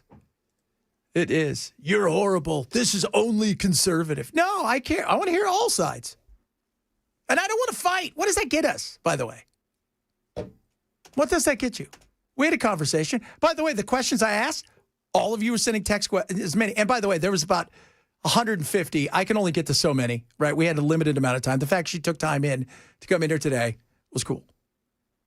Right? Yep. Many of you that don't like her, that's fine. That's okay. That's okay. Well, you're this, you're that. You don't even know what I am because you're too busy forming an opinion based on the fact that I don't have a dislike. By the way, everybody I have met that knows her, even on the right side of the aisle that's gone up against her, has nice things to say about her, including Matt Van Epps. Doesn't say he hates her. What? Just try not to mix your feelings with politics and then just personal relationship. There you go. That's it. Somebody said to me, you should be destroying her. She's our enemy. No, she's not. She's a fellow American, has a different point of view on a lot of things I disagree with. But she's not an enemy. Trust me, there are enemies out there. She ain't one of them. Okay? That's the beauty of the country we live in. We all have differing points of views. Get out of your echo chamber. And I've said it earlier. Do I think she's going to win? No. Do I think it's going to be close? Again, I have no idea. Could end up being a blowout. And it could end up being much closer than we think. We'll find out what the turnout looks like today. Some of you said the turnout's kind of quiet where you are. Some of you said it's been pretty good. So we'll find out. And what's the weather like? Are we getting any snow anytime soon, Ken? I hope not. Let me check. This better not piss me off. Lingering showers, then dry weather through Thursday. So cold air sets in today. Slight warming on Wednesday. Foggy Wednesday morning. But it looks like we're drying up, brother. Next chance of rain is on Friday. No mention of snow. Yay for Brother Ken. Yay for Brother Ken. No mention of snow. I like that. Thank God. Because I walked in shorts to the car today because my wife said she would not pick me up if it's raining. She's like, I don't want to go outside. It's cold. I'm like, I don't mind. I walk when it's snowing. I don't like the rain in this, the walk. Yeah, rain, even when it's warm, for some reason, I've got to force myself to walk in it. Once I get going, I'm fine. I don't know what it is, but it's just rain. Yeah. I mean, it's not going to hurt you. But for some reason, I like walking on days when it's not raining more than not. And I definitely, I walked this morning and yesterday morning whenever it was absolutely freezing. I was okay. Yeah. Did a set of sit-ups and push-ups after I did it. I mean, I'm getting strong, I saw Brother how's Chad. the push-up thing going? Oh, man, I'm up to 20 without struggling too hard. Now, let me ask you this, okay? So you're up to 20. So if you guys don't know this, now, are you still sending it to your friend and making him do push-ups at, the theater? Yeah, now I got two buddies that are doing it. Although this other buddy of mine, I mean, both of my buddies, they're in much better physical shape than I am. One of them did 70 the other night and texted me. And okay, that's a little braggadocious. Yeah. He said I was starting. He said I was starting to struggle there, and I said, "Yeah, me too." I said I stopped at 20. Whoa! I stopped at 20. I don't know, but with my arm, I don't know how many I can do. I could do a ton of some incline ones, but the ones straight down, it's just I can barely do anything with my right arm. Like even when I play pickleball now, it takes me about 15 minutes before I can even, if you hit me an overhead, I'm just going to let it go over my head and go back and get it. Can't raise it? It's so bad. It's and your then shoulder? it loosens up. Is it your shoulder? Yeah. Oh, okay. It's almost like I have a torn labrum, like I shouldn't be pitching this year, which I don't think I will be. You haven't been called up yet, huh? Yeah. No, I haven't. By the Doyos. So, hold on here. Somebody said, Sally's got our snow right here, she says. Oh, that is very snowy. Oh, right. Well, don't send it here. House. So it snowed at Sally's house? I guess so, or at least on the road. I like Sally. Mm-hmm. Never met Sally, but I like her. She's always chatting with us. Oh, yeah, I know. And look, she'll be mad at me, and I'm okay. Look, it's okay to be mad. What you people want, just a lot don't of you, hate. That's just it. The hate. The hate, like if you saw her on the street, right? And you wanted to go up and scream and yell at her, what would that accomplish? Outside of the fact that you would be unhinged. And you'd be one of those people. Would you like it if somebody wandered over to Matt Van Epps and started screaming? No, that's an asinine thing to do. It is. It's so amazing the disdain that people can have. Well, she's this or she's that. Yeah, you know what? A lot of politicians are those things. By the way, both sides have failed you. I'm here to tell you that right now. You could be all like, the Republicans suck. They're not Republicans. They're not conservatives. They've done very little for you at this moment in time. They haven't. Wall Street's getting fatter. Main Street's getting smaller. I think it's Congress that has the lowest approval rating. Like I said, gonorrhea has a higher approval rating. And the reason is because at least you're having fun getting gonorrhea. Not with Congress. The numbers, and by the way, for those of you who are hardcore MAGA, great. You're 25%. You need 50%.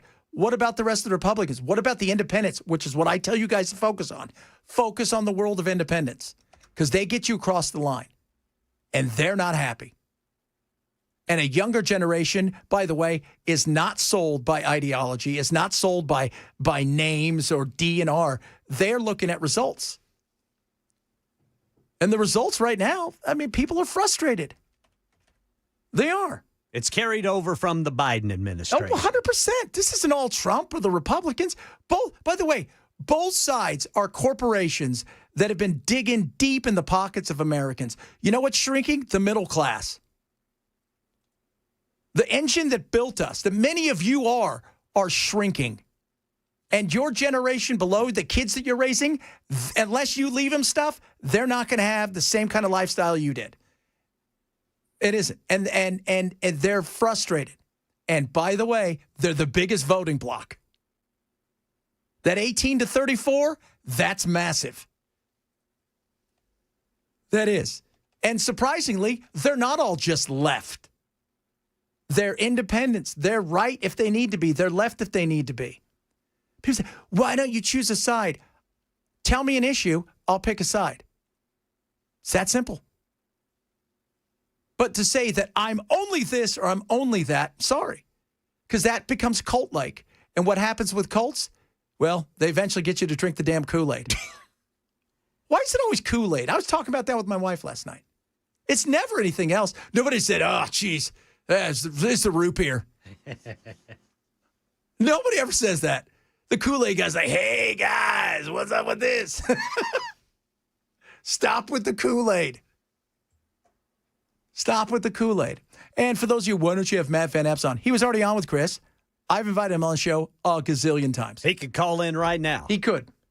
So, independents are weak. No, the independents aren't weak. You know why? Because we're willing to stand up for what we believe, not the party that we are supposed to adhere to. I'll give you my honest opinion about a subject based on data and facts without the feelings, because I don't have a lot of feelings anyways.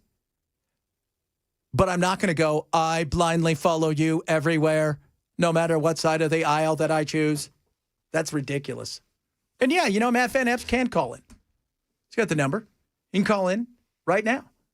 I would love it. And I think he's a good guy. Right? I think he's a really good guy. I appreciate his service. Yeah, 100%. You know what? We didn't even get to that, but she said, you know what? She said something before we were just talking about all the chaos going on. And she goes, I like him. He's a very nice guy. And she goes, and I appreciate the fact that he served. And I think it's great for what he's done. And they really haven't gone at each other outside of the commercials. Yeah, it's the commercials. That's it. And by the way, most of those commercials aren't Matt Van Epps and his side. They're dark money from outside. And most of them aren't hers. They're dark money from outside. This last week, $2.3 million of ads was spent in our little area here for that. And 90% of it came from outside money. Everybody's pushing it. And it's frustrating. It is. And we're going to go over the numbers next hour about like what people think of capitalism. And that younger generation, but also even an older generation, is frustrated, is angry at what they see now as the crony capitalist world. And I understand that. You know, my God, Elon Musk signed a deal for $1 trillion. Wrap your head around that. $1 trillion. That's a lot of money. That's a lot of zeros. Somebody's going to be a Google heir sooner rather than later. How much do you carry in your wallet, Brother Louie, if you got $1 trillion, man? Honestly, I don't even carry cash. With $1 trillion, I wouldn't. I'd make sure I got $50 on me all the time. Oh yeah, maybe good 20. Yeah, good 20. You know what? Isn't like who's like that? God, what's his name? The Omaha Buffett. Oh. He always has like crisp new $20 bills. But dude, what do you like? You said, what do you carry around? Like $100, maybe $200? Yeah, I'd have a C bill on me. And the black. No, I'd have 520s. You'd have 520s just in case. And the black Amex, or whatever one they give you at that gold. I don't know what they give you at that level. Where you call in and somebody picks up the phone. That's not either AI or in a third world. It's probably the president of Amex. Hey, what's going on? What can I do you for? Yeah. What would you keep in your wallet? That's a great question. If you had a trillion, if you're $1 trillion, you're worth 300, 400 billion liquid, and you got another 700 billion in. What do you carry around on you? Well, since I'm going to be in big cities most of the time, I'd probably have at least 300 just on me. How many bodyguards? Because it's do you going to have? cost that much to buy somebody's lunch. How many bodyguards do you have? That's a good question. Yeah. You get to that point. You need come on. snipers on the roof. Yeah, all the time. You've got more bodyguards than what the president has. I'll just keep doing push-ups and I won't need a bodyguard. Oh, yeah, baby. All right, coming up, we got some more of your texts. And yes, you guys are asking the question about how much cash you'd have inside of your wallet. Well, hey, at $1 trillion, life is almost affordable, right? We'll talk a bit about that. Bunch of other good stuff on the way. Chad Benson Show, Super Talk, 997.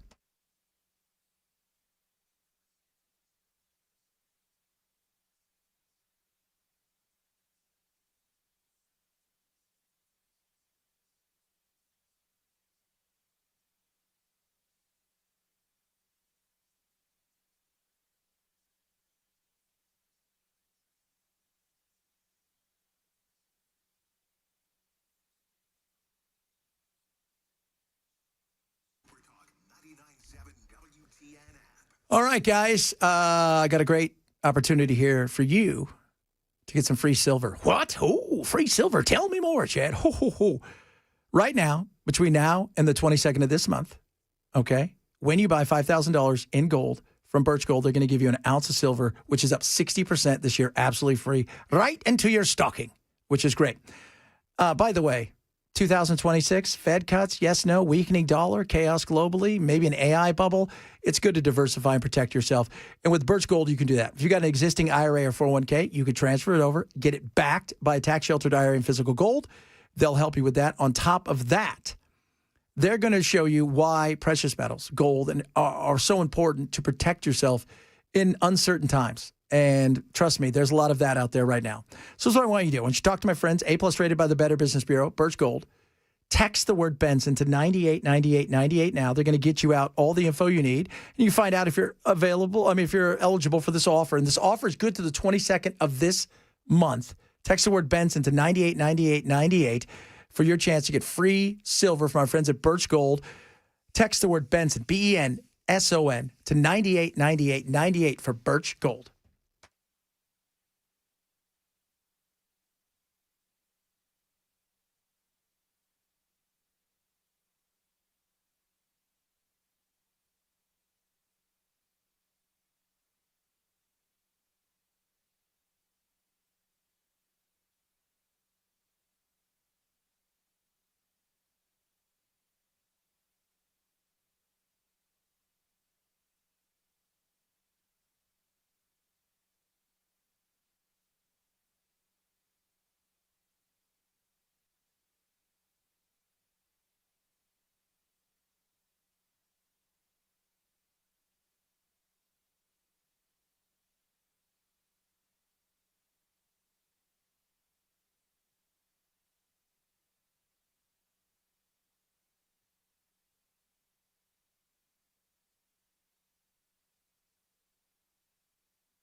The National Guard shooting suspect enters a plea. That story and more coming up at 2 on Super Talk 99.7 WTN.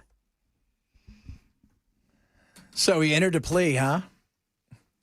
Well, had an attorney do it for him. By the way, that guy got radicalized here, right? Came in, first of all, we abandoned a lot of the Afghanis over there that helped us. So good luck to them over there. Then the ones we did bring over, well, some of them did okay. This guy struggled, money, problems, mentally struggled. Then he got radicalized online. And did you read about the kill unit that he was involved with the CIA, by the way? No. At 15, he was part of a kill unit for the CIA in Afghanistan, where they would point out, him and his group would point out where there was Taliban, and then they would go over and kill the Taliban. They were a kill unit for the CIA. At 15, he was recruited. And they said he was one of the most vetted people that you could find. Depression, no money, getting evicted, radicalized online. And then one of his commanders that he really loved was killed. And that just sent him over the top. It's awful what he did. It is awful. But who's recruiting a 15-year-old to kill besides the cartels? My God.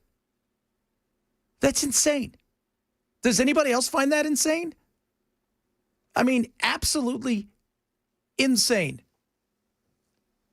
And if you go, and there's some good reporting out there, I know, a lot of reading and stuff, but also part of the kill unit, there was human trafficking of young boys as well. I mean, the whole thing is insane. And the fact that our CIA is involved it shouldn't surprise anybody.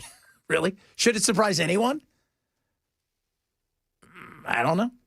Take us some of your text. 15-year-old enlisted in the Army, Navy. Yeah, okay. A lot of young people back then. A lot of young people back, lied about being 15 and 16 and go to war.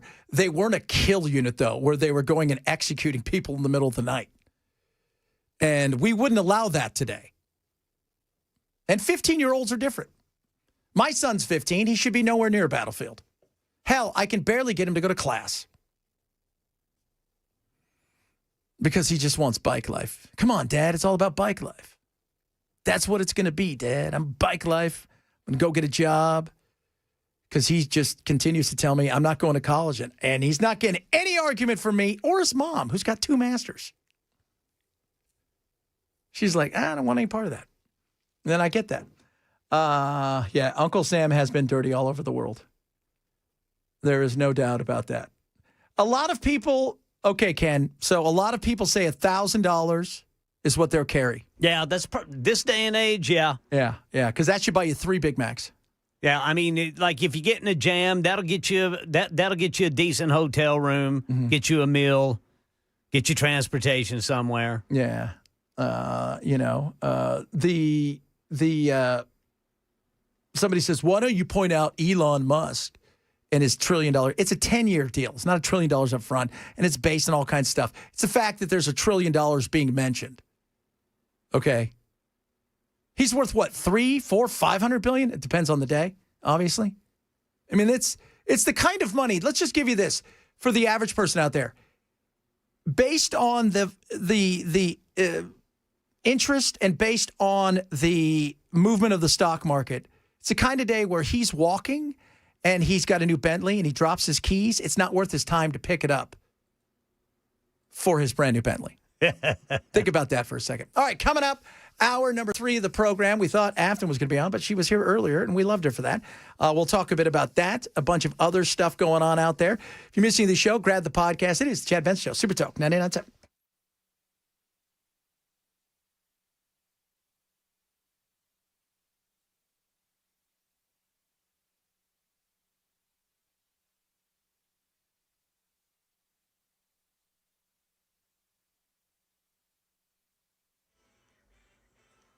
2 o'clock on the dot. I'm Ken Weaver with your top stories. We've got an injury crash reported Gallatin Pike just south of Trinity Lane, then 65 southbound after Trinity Lane. Injury crash reported. Full forecast coming up in 5 minutes.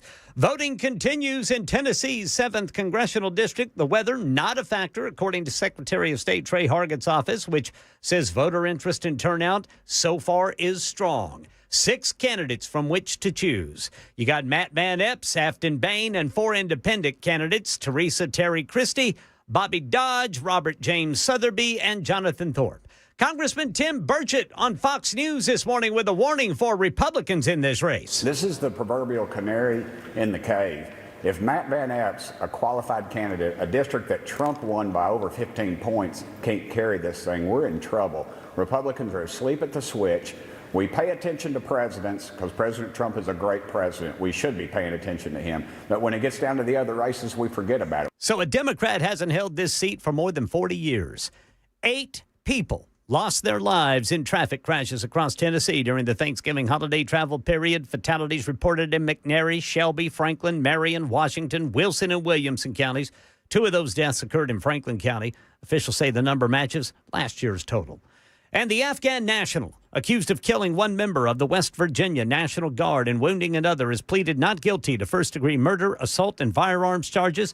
ABC News national correspondent Stephen Portnoy has the latest. An affidavit filed in D.C. Superior Court says the suspect was heard to scream Allahu Akbar as he fired his 6-shooter revolver toward a group of National Guardsmen. 2 of them were hit. A major in the Guard who was not wounded returned fire, and the suspect was taken down when he attempted to reload.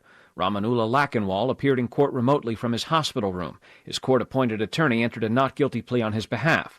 Through an interpreter, Lachenwall told the judge he cannot open his eyes, and he has a pain in his ear. Yeah, that D.C. judge ordered him held without bond.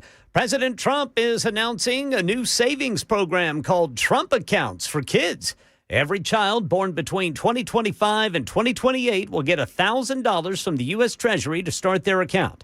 Families can add up to $5,000 a year. Employers can contribute too. The goal is to help children build wealth for education, a first home, or starting a business.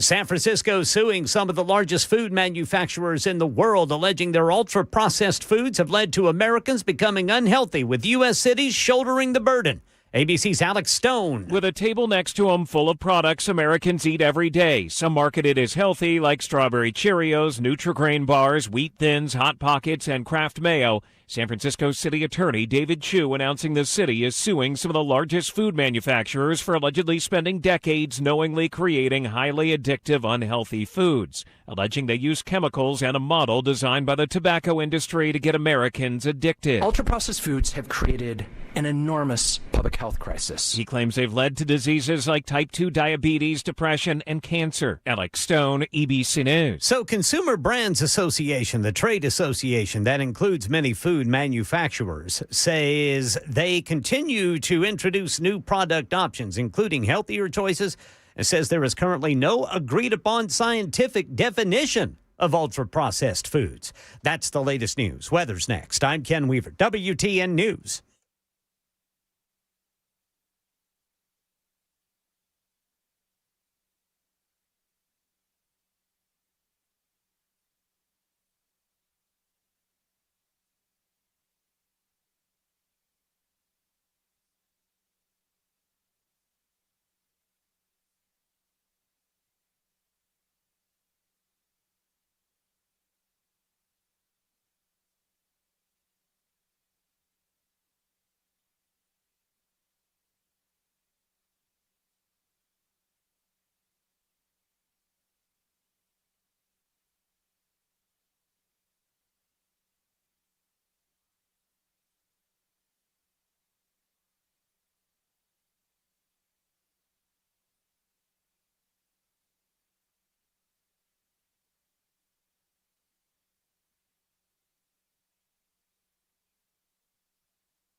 Happy Tuesday.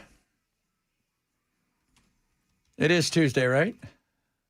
We got to do this every 4-day work weeks are great. Yeah, I like the 2-day work weeks the best. Those are pretty damn good. You and I had those last week. That's pretty good. Yeah, I could go for that. You know who does that? Commies, man. Don't text Ken and I to talk about, I've worked 17 days a week, 465 days a year, 65 hours a day. Like that's, there's a guy, I don't know if you've ever seen him, Ken, online. He does the Chinese accent. You a failure. Oh, I saw. I think you shared him with me once. He is hilarious because he's this Chinese actor, but he's an American. But he does his dad always tell him what a failure he is. He goes, "I walked up the uphill both ways in snow with no legs. Why are you not a doctor yet? I'm 9. That's not an answer. It's so funny, and I get a lot of that with you guys out here. My husband worked 28 jobs. Well, did he want to? Like, that's not a badge of something. I worked 9 jobs to keep my head above. Well, did you want to work 9 jobs? Or could you just not do anything to support you and your family where you wanted to, or you're building something? I mean, did you want to work 9 jobs? Or would you rather have worked 1 job, made a good living? I'm just curious. Oh, yeah. And the other thing is, we know why. I wasn't asking why it's Kool-Aid. We know the whole thing with Jim Jones, which, by the way, a vast majority of the people died from bullet holes. But whatever. It's not that. It's why is it always Kool-Aid, right? Like even the wackadoos in San Diego that wore the Nikes. Remember them? Heaven's Gate? Is that what they're called? Yeah, Heaven's Gate. The one with the Nikes? Yeah. Yeah. And they cut their grundles off. Yeah. Man, I tell you what. That's dedication. That is some serious dedication. I would have asked, can we just do push-ups every day? Are we sure this is the comet that has the spaceship? Because I'm thinking there's space people out there, but then I heard you say you need to cut off your grundle, and I thought, no. Because why do I want to go to space with no grundle? Right. What happens up there? And you're not asking the women to do anything. Oh, my Lord. That's the funny thing. Man. You know what's surprised? Like, do you think that he walked back in and goes, all right, well, you know what? We had 100 people. We still have 40. And 28 of them are men. And you're thinking, wow, you got nothing going for you? That you're willing to do that? Like, that's going, man, your dedication. You're right, Ken. That's serious. You're not, that right, you're playing for keeps. Oh, yeah. You're all in. Or off. Yeah, off would be it. But again, they had Kool-Aid. They shot the Kool-Aid in their mouth. I just don't get it. It's never root beer. It's never a Red Bull. It's just always the Kool-Aid. Yeah. Poor Kool-Aid guy. Oh, my Lord. You can tweet at us, text at us. And, it's one of those things where we had Aftyn on last hour. And today, I mean, she recognized even, that she knows it's an uphill battle. She knows she's probably not going to win today. Right? And that's, I don't think she's going to win. I've said it. I think he's going to win. 10 points. By the way, anything less than 15, 18 in a place where Trump just a year ago won by 22 is not that's a struggle for the Republicans. They recognize that. There's a reason they pulled out all of the stops because she had made up some ground and Aftyn, look, I think if she would have ran a different campaign, I think she might have had a better shot. But I think that they were able to phrase it and frame it in such a way where, that she isn't going to win. But the Republicans, they got to worry about affordability. That word is serious. It's not a pretend thing. We talk about it all the time. Ken and I always talk about it all the time. We got kids. I don't want my kids to live with me forever. I don't. I want them to have a great life. But, you look around and you're like, my goodness, it is super damn expensive. And people are frustrated. And everybody said, well, I'm not blaming it on Trump. I'm not blaming it on one party at this moment in time. COVID came in, was an issue. But it was really, the big issue happened back when the economy went to hell, because everybody thought they should be able to get a house, even if they had, were assistant managers at Taco Bell, should buy a $700,000 home. And everything went sideways. And then they started pumping money. And then we had this unprecedented run where we didn't really have anything outside of a slowdown here and there, no real recession. And then we had, of course, COVID. And then everything got supercharged and it went sideways. We continued to pump money at it, right? Trump pumped money at it. Then he pumped more at it. Wanted to send out the checks with his face on it. Then Biden's like, I see that, what you did, and I raise you with triple crazy. And they pump more money at it. And this isn't a slight to Trump or this any other. It's just the reality is inflation is natural. It's going to happen, and it's healthy. But if you can't keep up with inflation and it starts to pull away from you, that's the issue. Affordability is number one.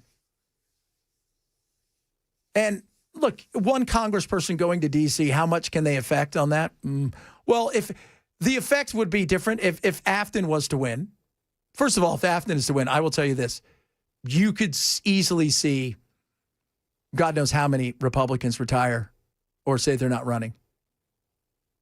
Because they're already worried about what's going on when it comes to next year's midterms. They're worried that they're going to get absolutely boat raced, or they're going to get primaried if they dare, stray away from the line.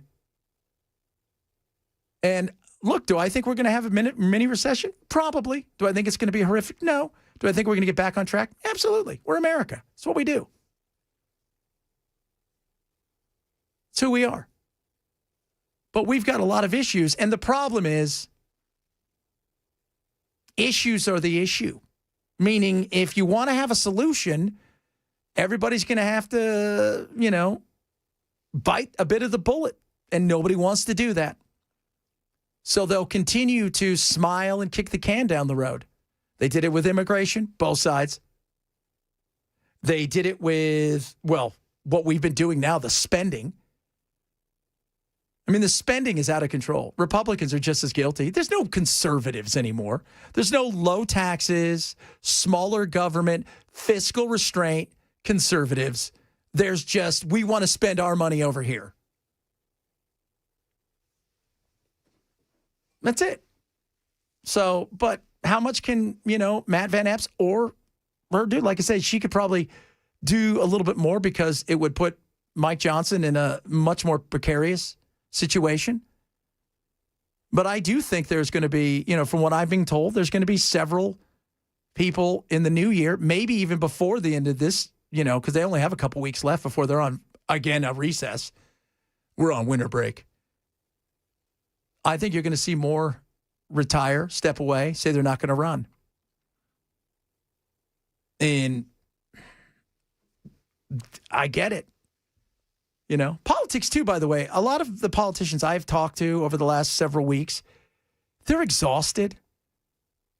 They said it's not, especially ones who've been around for a while, that this showy, angry politics, it's just gotten to be too much. And they're kind of at, like, it's not worth it. It's not. And I'm like, I could see that. I could. And if you have a chance and you're still young enough and you have a chance to go work in the private sector and make God knows how much, I mean, I'm not sure what, Mr. Green is going to get, but I'm sure he's going to do all right. So this will be an interesting thing. But I think tonight, he wins. But they raised her brand. The Republicans did that. They came hard at her. The PACs, she's been on TV all day. I mean, there's a lot of stuff that they did to raise her name recognition and to try to brand her certain things. They put her into a position where now people are talking about her. Even my friends in other states are texting me about her on other shows going, what do you know about her? I'm like, well, according to my audience, she's the devil. But no, I said, she's not AOC light. She's she's a community organizer that got into politics, and that a lot of people, she's very left and very liberal. That's it. You know? What do I know about Matt Van Epps? He's a patriot. Dude's a good guy, solid individual. As far as I know, super solid guy, very nice guy. And, he's the cookie cutter for, and it's going to be rubber stamp for Trump. There you go. That's all you need to know about these two. Let me know what you think. $1,000, guys. $1,000 is exactly what we were talking last hour about Elon Musk. We're saying $1 trillion contract he's signing with all of his Tesla in particular is where they want him to focus all of it. That's part of the big issue. But we're saying, how much cash do you carry around if you're worth $1 trillion? Hell, if you're worth $1 billion, how much cash are you carrying around? $1,000 if I'm up to 100 push-ups a day. Because then I can take care of myself and I don't have to worry about any security. So you got to have security, though. See, you know why you'd say that? Because what was that? Brian Thompson was worth probably $20 million. Oh, there you go, dude. And he got shot in the back. By the way, that Luigi Mangione thing, that's interesting. If they can get him to throw out all of that evidence. Yeah, apparently the defense is claiming there's issues with how police arrested him. Well, they said there was a bomb, and then when you look at the footage, nobody worried about a bomb. They didn't clear the place. They took his backpack. They didn't tell him they had a warrant, and they didn't tell him anything or give him read his rights or anything. Just went into his backpack. And there's a worry that they're going to say, look, all this stuff is inadmissible. Details. And guess what? If it's inadmissible, they're going to have to change a lot of different things because there's a good chance they're not going to be able to go after him for murder because that's going to get rid of the gun, the notes. I mean, all of these things, which would be crazy. So, like you said, details, man. Details. We've got your Hot Take Tuesday coming up. Now, your hot take, we remember this, guys, because we've had enough hot takes about politics today. And what is that? It's not to do with politics. Your hot take has to be nothing to do with politics. Plus, One Hit Wonder Wednesday is tomorrow. I want to know what your one hit wonder is. And yes, starting next week, we're going to do Christmas one hit wonders, Christmas songs that you hate, things like that. It's going to be a lot of fun. And tomorrow, I'm going to start to tell you guys how you can apply to be part of the Chadmark play that is like Hallmark, but it's Chadmark because I got a whole play. It's fantastic. I don't know about this, fellas. That's that right there. We got that guy in there. He's there. So, and we're going to have all kinds of parts for you guys to play. So we'll be we'll be telling you guys how you can go about auditioning because we're going to have auditions. So be prepared for that. All right, coming up, it is Hot Take Tuesday. Let's do hot takes. Let us know what they are. It is the Chad Benson Show, Super Talk 99.7.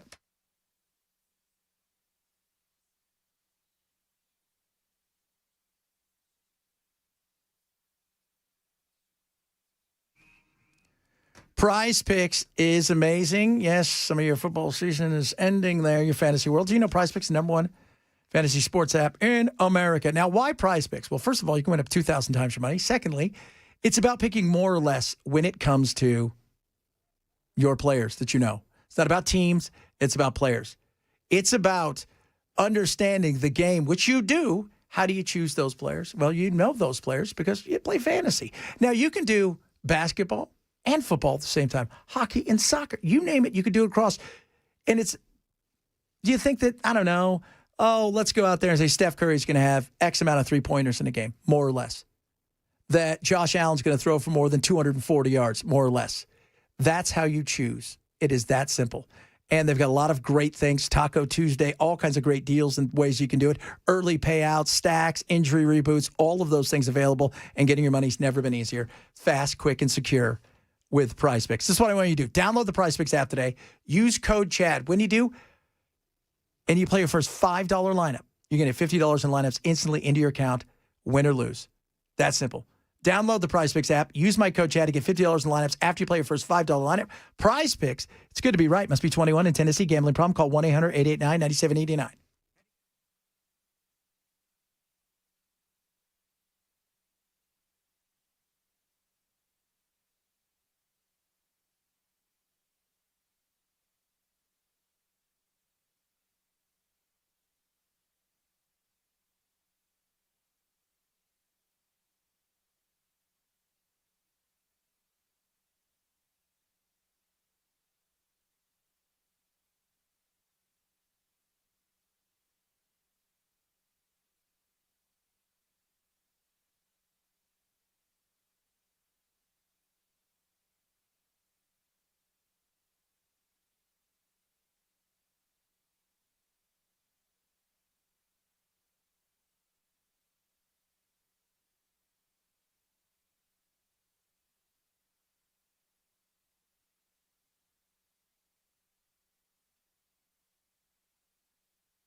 The National Guard alleged shooter has entered a plea. That story and more coming up at 2:30 on Super Talk 99.7 WTN.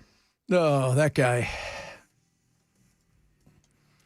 Whole situation is awful. Let's turn it into politics. Yeah, it's terrible. It is. My heart goes out to those two service members' families, especially that young woman. That young woman. My goodness. It's just awful. And then it became the politics of, well, Biden let him in. Well, but Trump. That's how it, you know what? I don't care about that. Always is. I care about the families. You guys fight over the politics later on. It's ridiculous. You should pay attention to the families, the survivors, and our love and our prayers going out to the guy who's fighting for every ounce of his life, and to the family who lost their daughter, their sister. I mean, it's awful. Yeah, I think she was 20 years old. Yeah, and he's 20. The other one's 24. Yeah, and what did she say? They thought it was pointless why they were even there, right? And the fact that this guy drove for 40 hours, just again. Leave the politics aside for just a second. It's hard for a lot of people to do. By the way, speaking of politics, hot take Tuesday. Hot take Tuesday. You know we'd like to do it here. Hot take Tuesday. Several of you have chimed in. Eggnog and fruitcake are overrated. Amen. Eggnog I never got. That's just gross. Oh, I freaking love it. You don't love it. It's I'll just drink another way for you to tons of pour booze into stuff. And fruitcake. Oh, God, what is that, a Lego? Yeah, fruitcake. Leg. What is this? Is this another version of ambrosia? Let's see here. Somebody else says gravy should be a beverage. That is good. Some of that, yeah. Giblet gravy. Oh, goodness me. A lot of that to get to before we got our hot take. So we're going to start with you, King Louie, and your hot take. And your hot take was very in fuego. Yes, sir. Yeah, so my hot take is I believe women who keep their children away from their fathers should receive jail time. Absolutely. Yeah. I got no problem with that. I have no problem with that. Especially if it's not done on a case-by-case basis. If it's just blanket. Yeah. That, the woman has this type of power, that's not right. No. Yeah. If you got a court order and the court's like, well, I don't know what you want to do. Well, you have to follow the damn order. Yeah. Right? And for guys, go out there and fight for your kids. Do everything you can. We've dropped the ball in society. We've allowed men to be pushed to the side. Somewhere feminism went from, hey, let's all have some equal opportunities and equal respect to men need to be pushed down and they're not as important. No, I'm sorry. Wrong. And you're absolutely right, dude. I'm telling you, if a woman just takes the kid and says, you're not allowed to see him, what? It's insane.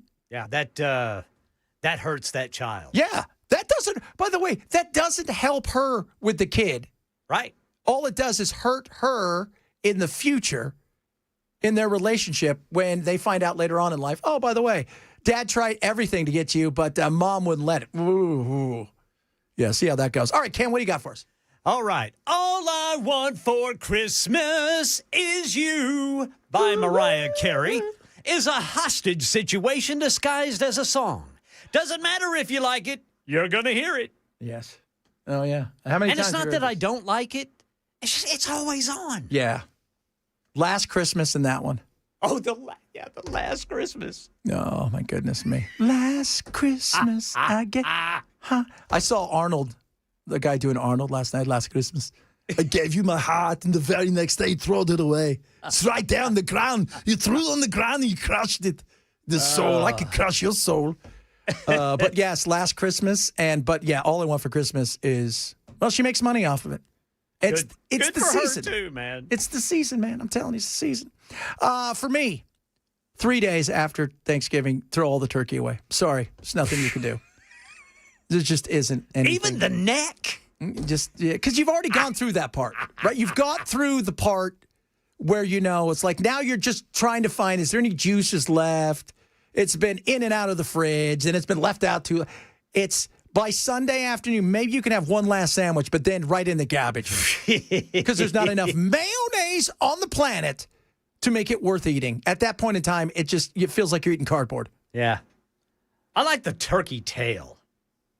Do you? Yeah, the meat is just perfect. But how long can it last? Well, that's true. See, it's about the lasting. Yeah. That's the whole point. That's why, look, I love turkey. I can't look at another turkey until Thanksgiving next year. I've had enough.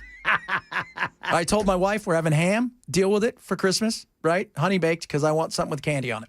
Because that's really what it is. Honey baked ham is just candy with some meat on it. Oh, it's good. It is. It's like when you go to Panda Express and you have orange chicken, and then you talk to somebody who's really from China. They've had no, that's candy with a little bit of chicken in it. Okay, let's not pretend. There's no oranges harmed in this. They just melt Jolly Ranchers over it. Yeah, that's what that is. All right, coming up, we got the Oxford Word of the Year, and I think it's apropos for today. Talk more about the Tennessee 7. It's a big day today. We got some weather we'll talk about, see how that's going out there as well. A bunch of other good stuff on the way. Chad Benson, Super 99.7.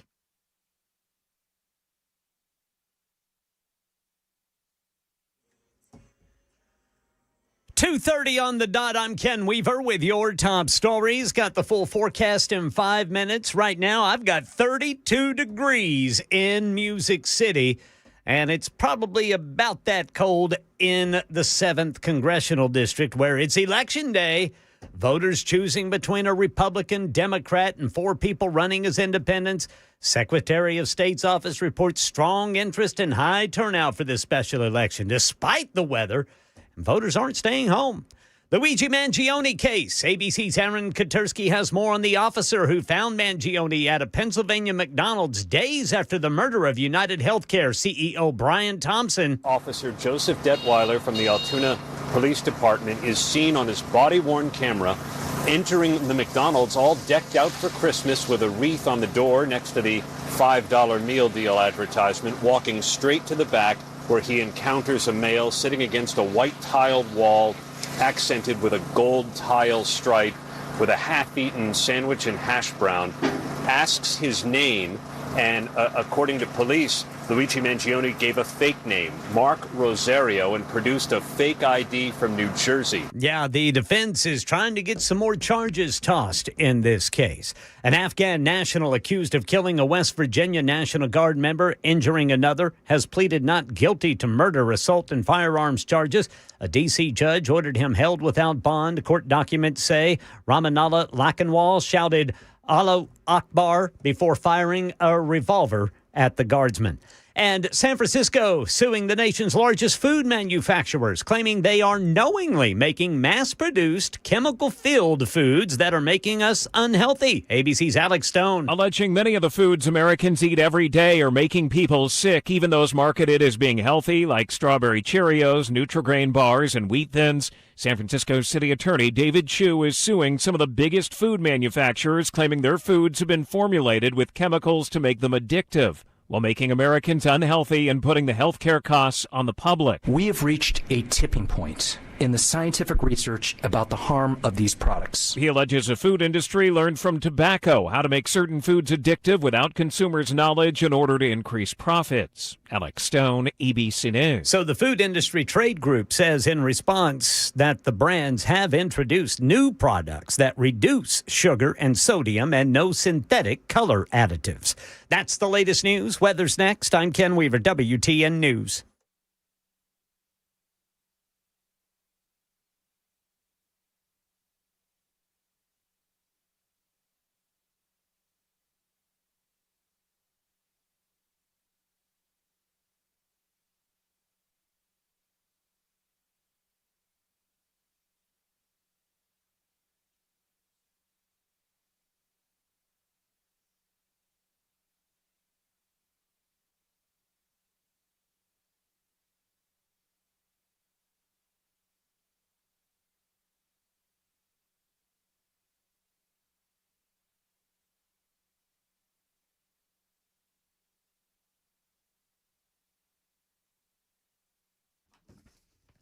All right, guys, USS, you heard that right there. Dry things out. It's going to start to freeze. You don't want anything to be worse than it already is. Maybe last year you had just a pinhole right there, a little bit of water. Oh, my goodness me. What happens when that happens down below in the basement? You can't see it. It's underneath. Oh, geez, it starts to build up. You got wood rot. You got mold. You want no part of that. US will come out. So here comes USS. Call them. They come out What do they charge you? Nothing for an inspection. It's absolutely free. Well, they're going to sell me something. No, they're not going to sell you anything you don't need. 30 years in business. They're the best around, right? 30,000 happy customers and thousands of 5-star reviews on Google. Go check them out. If it's your basement, right? So your crawl space, maybe you're worried about your foundation and stuff. Stuff that you think is nothing becomes something when we allow it. Don't allow it to snowball. Let USS come out and get ahead of it. Call them today, 615-488-7855. 615-488-7855. Find out what they can do for you. They're amazing. They're going to treat you right. They are truly the best around. Call USS today, 615-488-7855 or online at USSTN.com.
Ho, ho, ho, Busy Bee.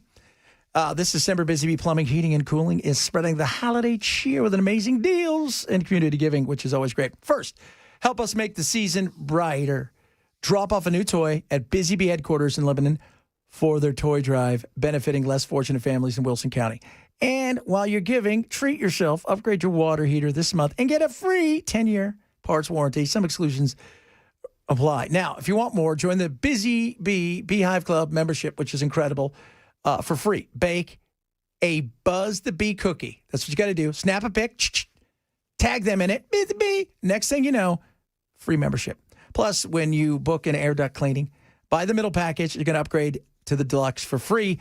And if you got a clogged drain, main line, you know what we're talking about. 93 or free offer gets your drain flowing or you pay nothing. And for the big projects, whole home, water, and drain repipes, they're going to give you a $500 gift card after installation. Busy Bee, buzzing the holiday deals in hometown heart. Call today, 615-775-7833, or visit them online at busybeehvac.com.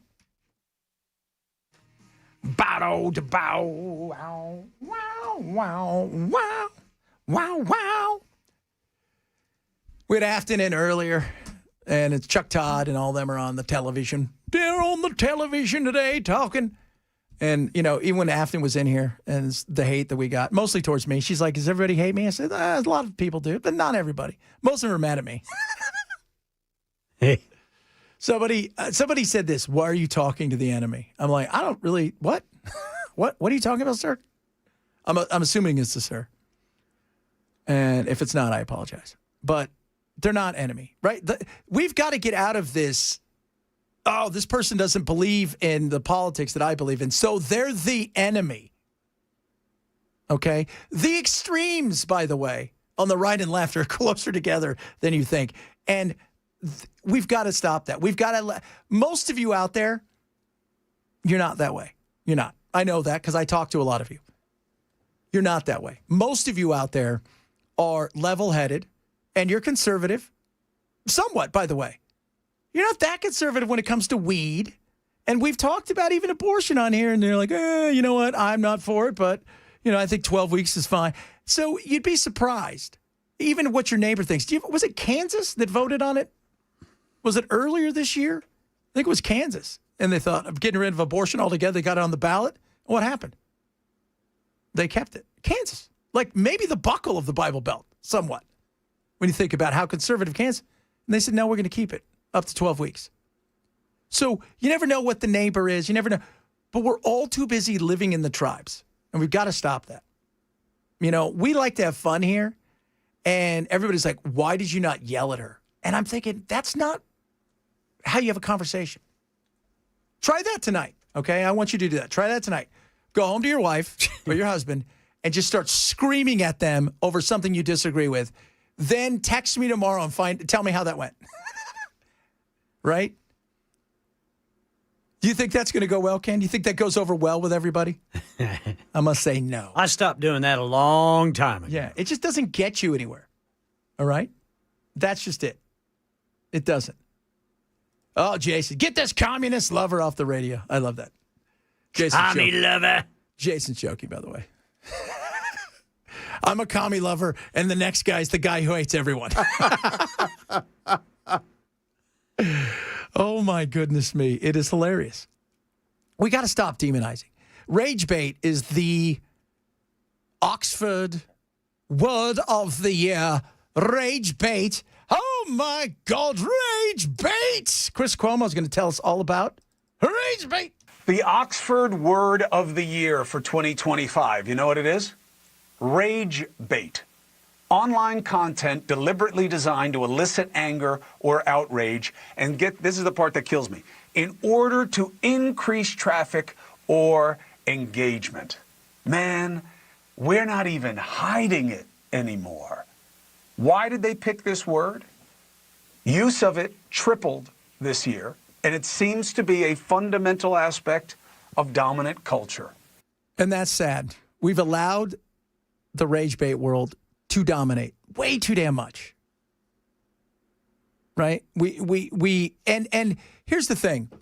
We've allowed it to dominate because the algorithms love it, right? Because the more that you're angry, the more you're going to engage. The more that you're pissed off, the more you're going to engage. The more that you're emotionally driven by something, the more that you're engaged. What's the old saying? You have a good steak, you'll tell one person. You have a bad steak, you'll tell 10. Like the Karens of the world, they've been around forever. I mean, they have been. Go look at Yelp. You ever gone to Yelp and read some of the stuff on there? The worst place I've ever eaten. I'd rather get gonorrhea than eat here again. And you're, what?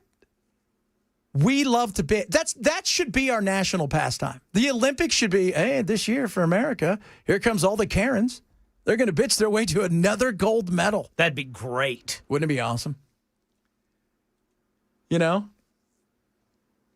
That would be, we would win. Nobody could even compare to us. We'd win.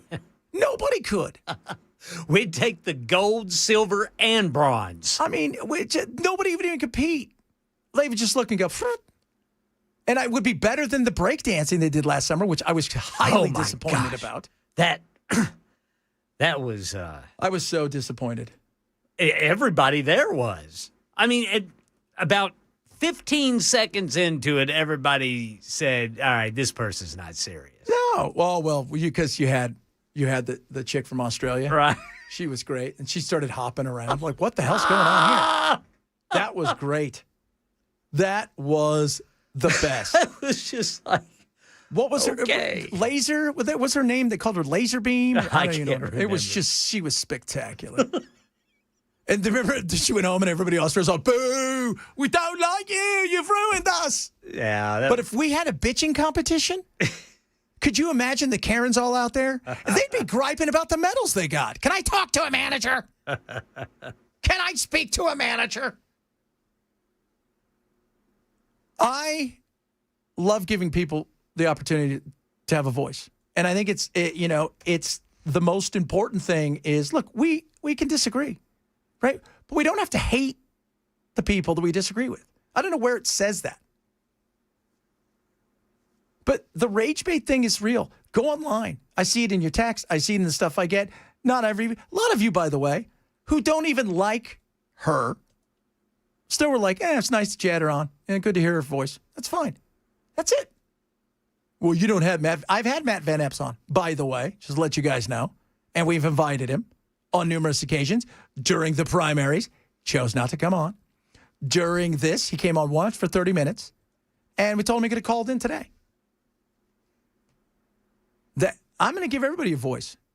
And screaming and yelling is just that's not my style.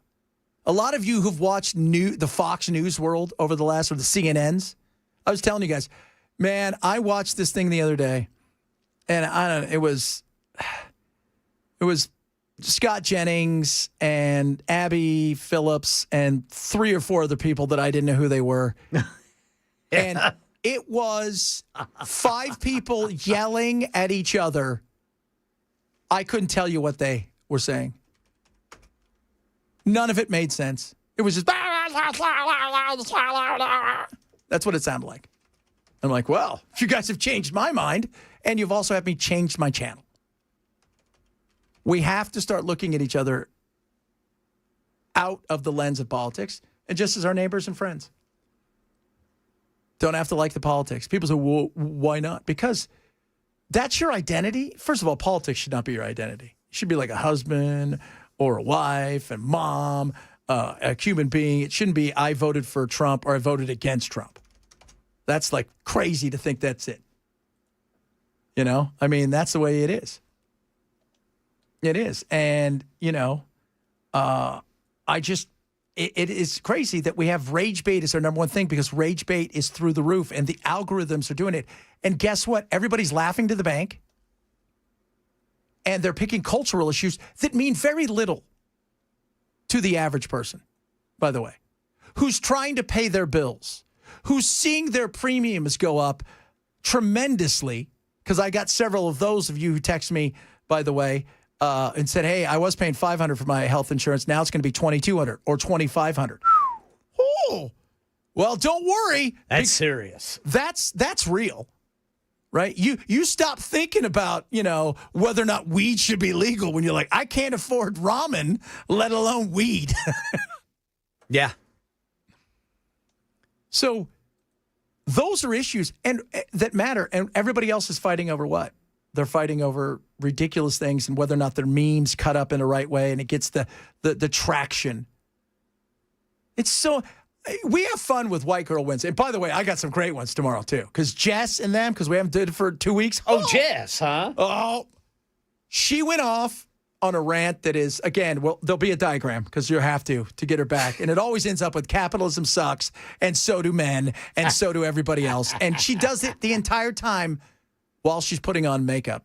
And that makeup, my daughter's like, that's like good makeup. That's like super expensive. I'm like, I know.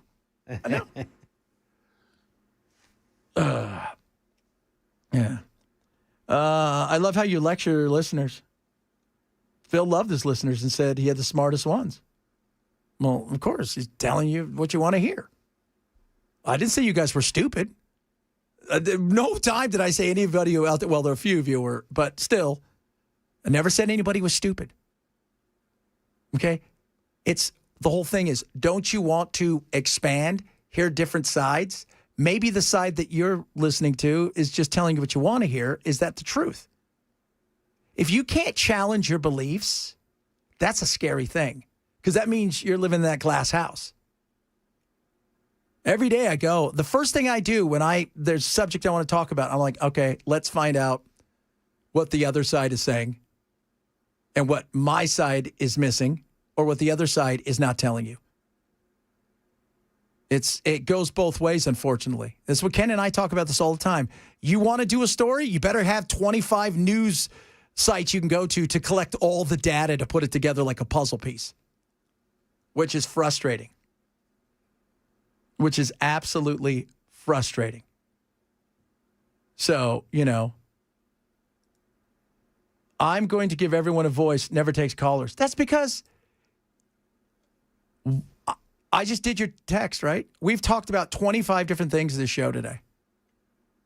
And I'm already moving on to like Luigi Mangione, which I still find to be totally amazing that this guy may end up not being tried for murder. Incredible. Can you believe that, dude? That some cop, the big thing that I was listening to Eric and Tursky and I was reading something about, the big thing was they were saying he had a bomb. Nobody acted like he had a bomb.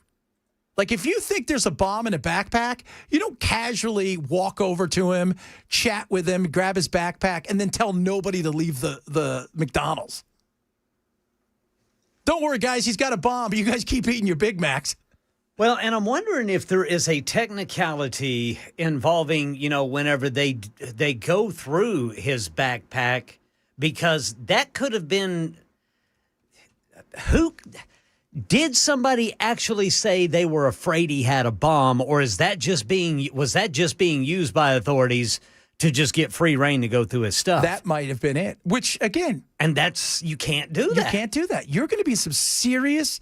Think about this. Like you said, details matter. Could you imagine if they tell him none of this stuff is admissible? So the gun, the plans for the gun, all of the information that he had in his diaries, all of that other stuff thrown out. Now what do you have? You have grainy footage, maybe of him, maybe not of him. Could easily put in the juror's mind, I'm not quite sure. So that would be all inadmissible. So you're going to have to now go and probably get him to plea in some way, shape, or form. Well, and you got to think about it this way, too. What if law enforcement does that to somebody who is actually innocent? Yeah. And that's the big thing. Who was it, the founding father that said, I'd rather release 1,000 guilty men than, condemn one innocent man? We've got to look at it that way. We do. Because this isn't just about him. You've got to look at it. If it's fine with them to do that, then they can do it to all of us. That's why we have those protections. All right, coming up, I think Matt's here, but he may be out on location. Is that right, Ken? Oh, I believe he is on location but today. We will try to talk to the Welcome Matt straight ahead. It is the Chad Benson Show, Super Talk 997.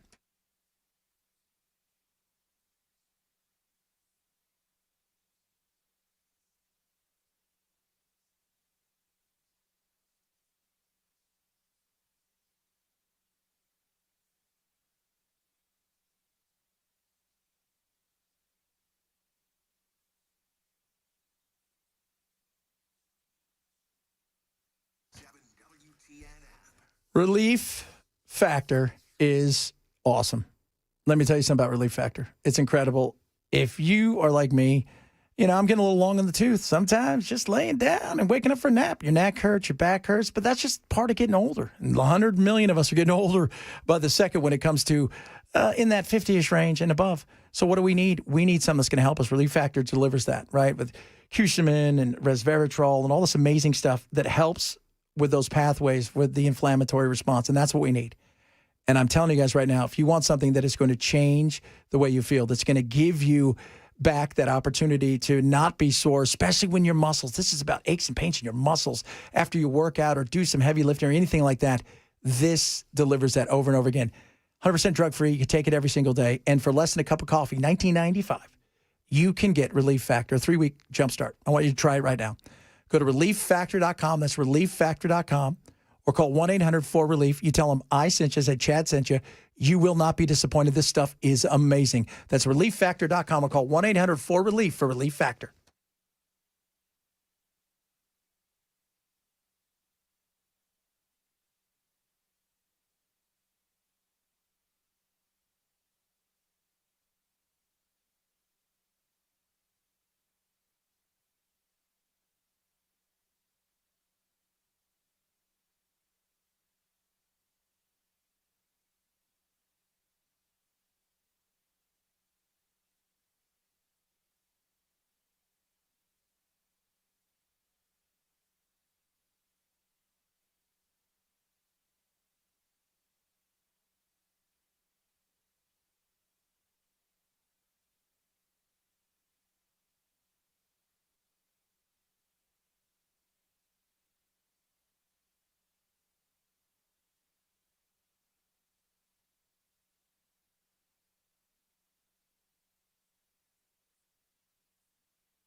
Wrapping up our show on this Tuesday.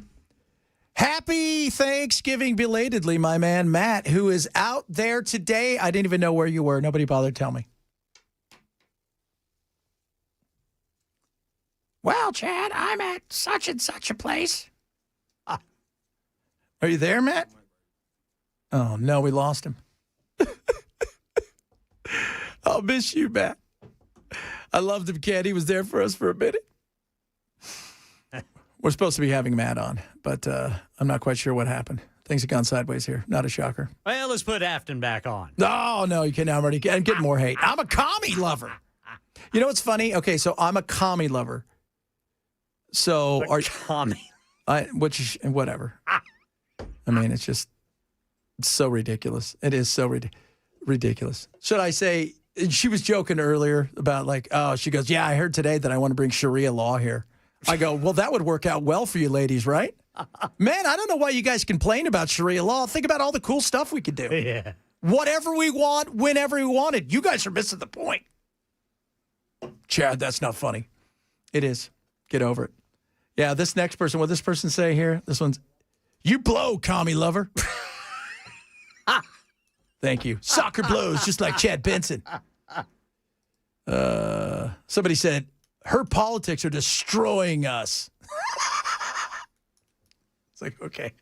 It's hard not to laugh at that. That feels like a bit of an overreaction. You know? Don't you think it feels like that? Just a bit of an overreaction? I don't really think that, the politics, what destroys us is each other eating away at our souls over this crap. Divide. Yeah.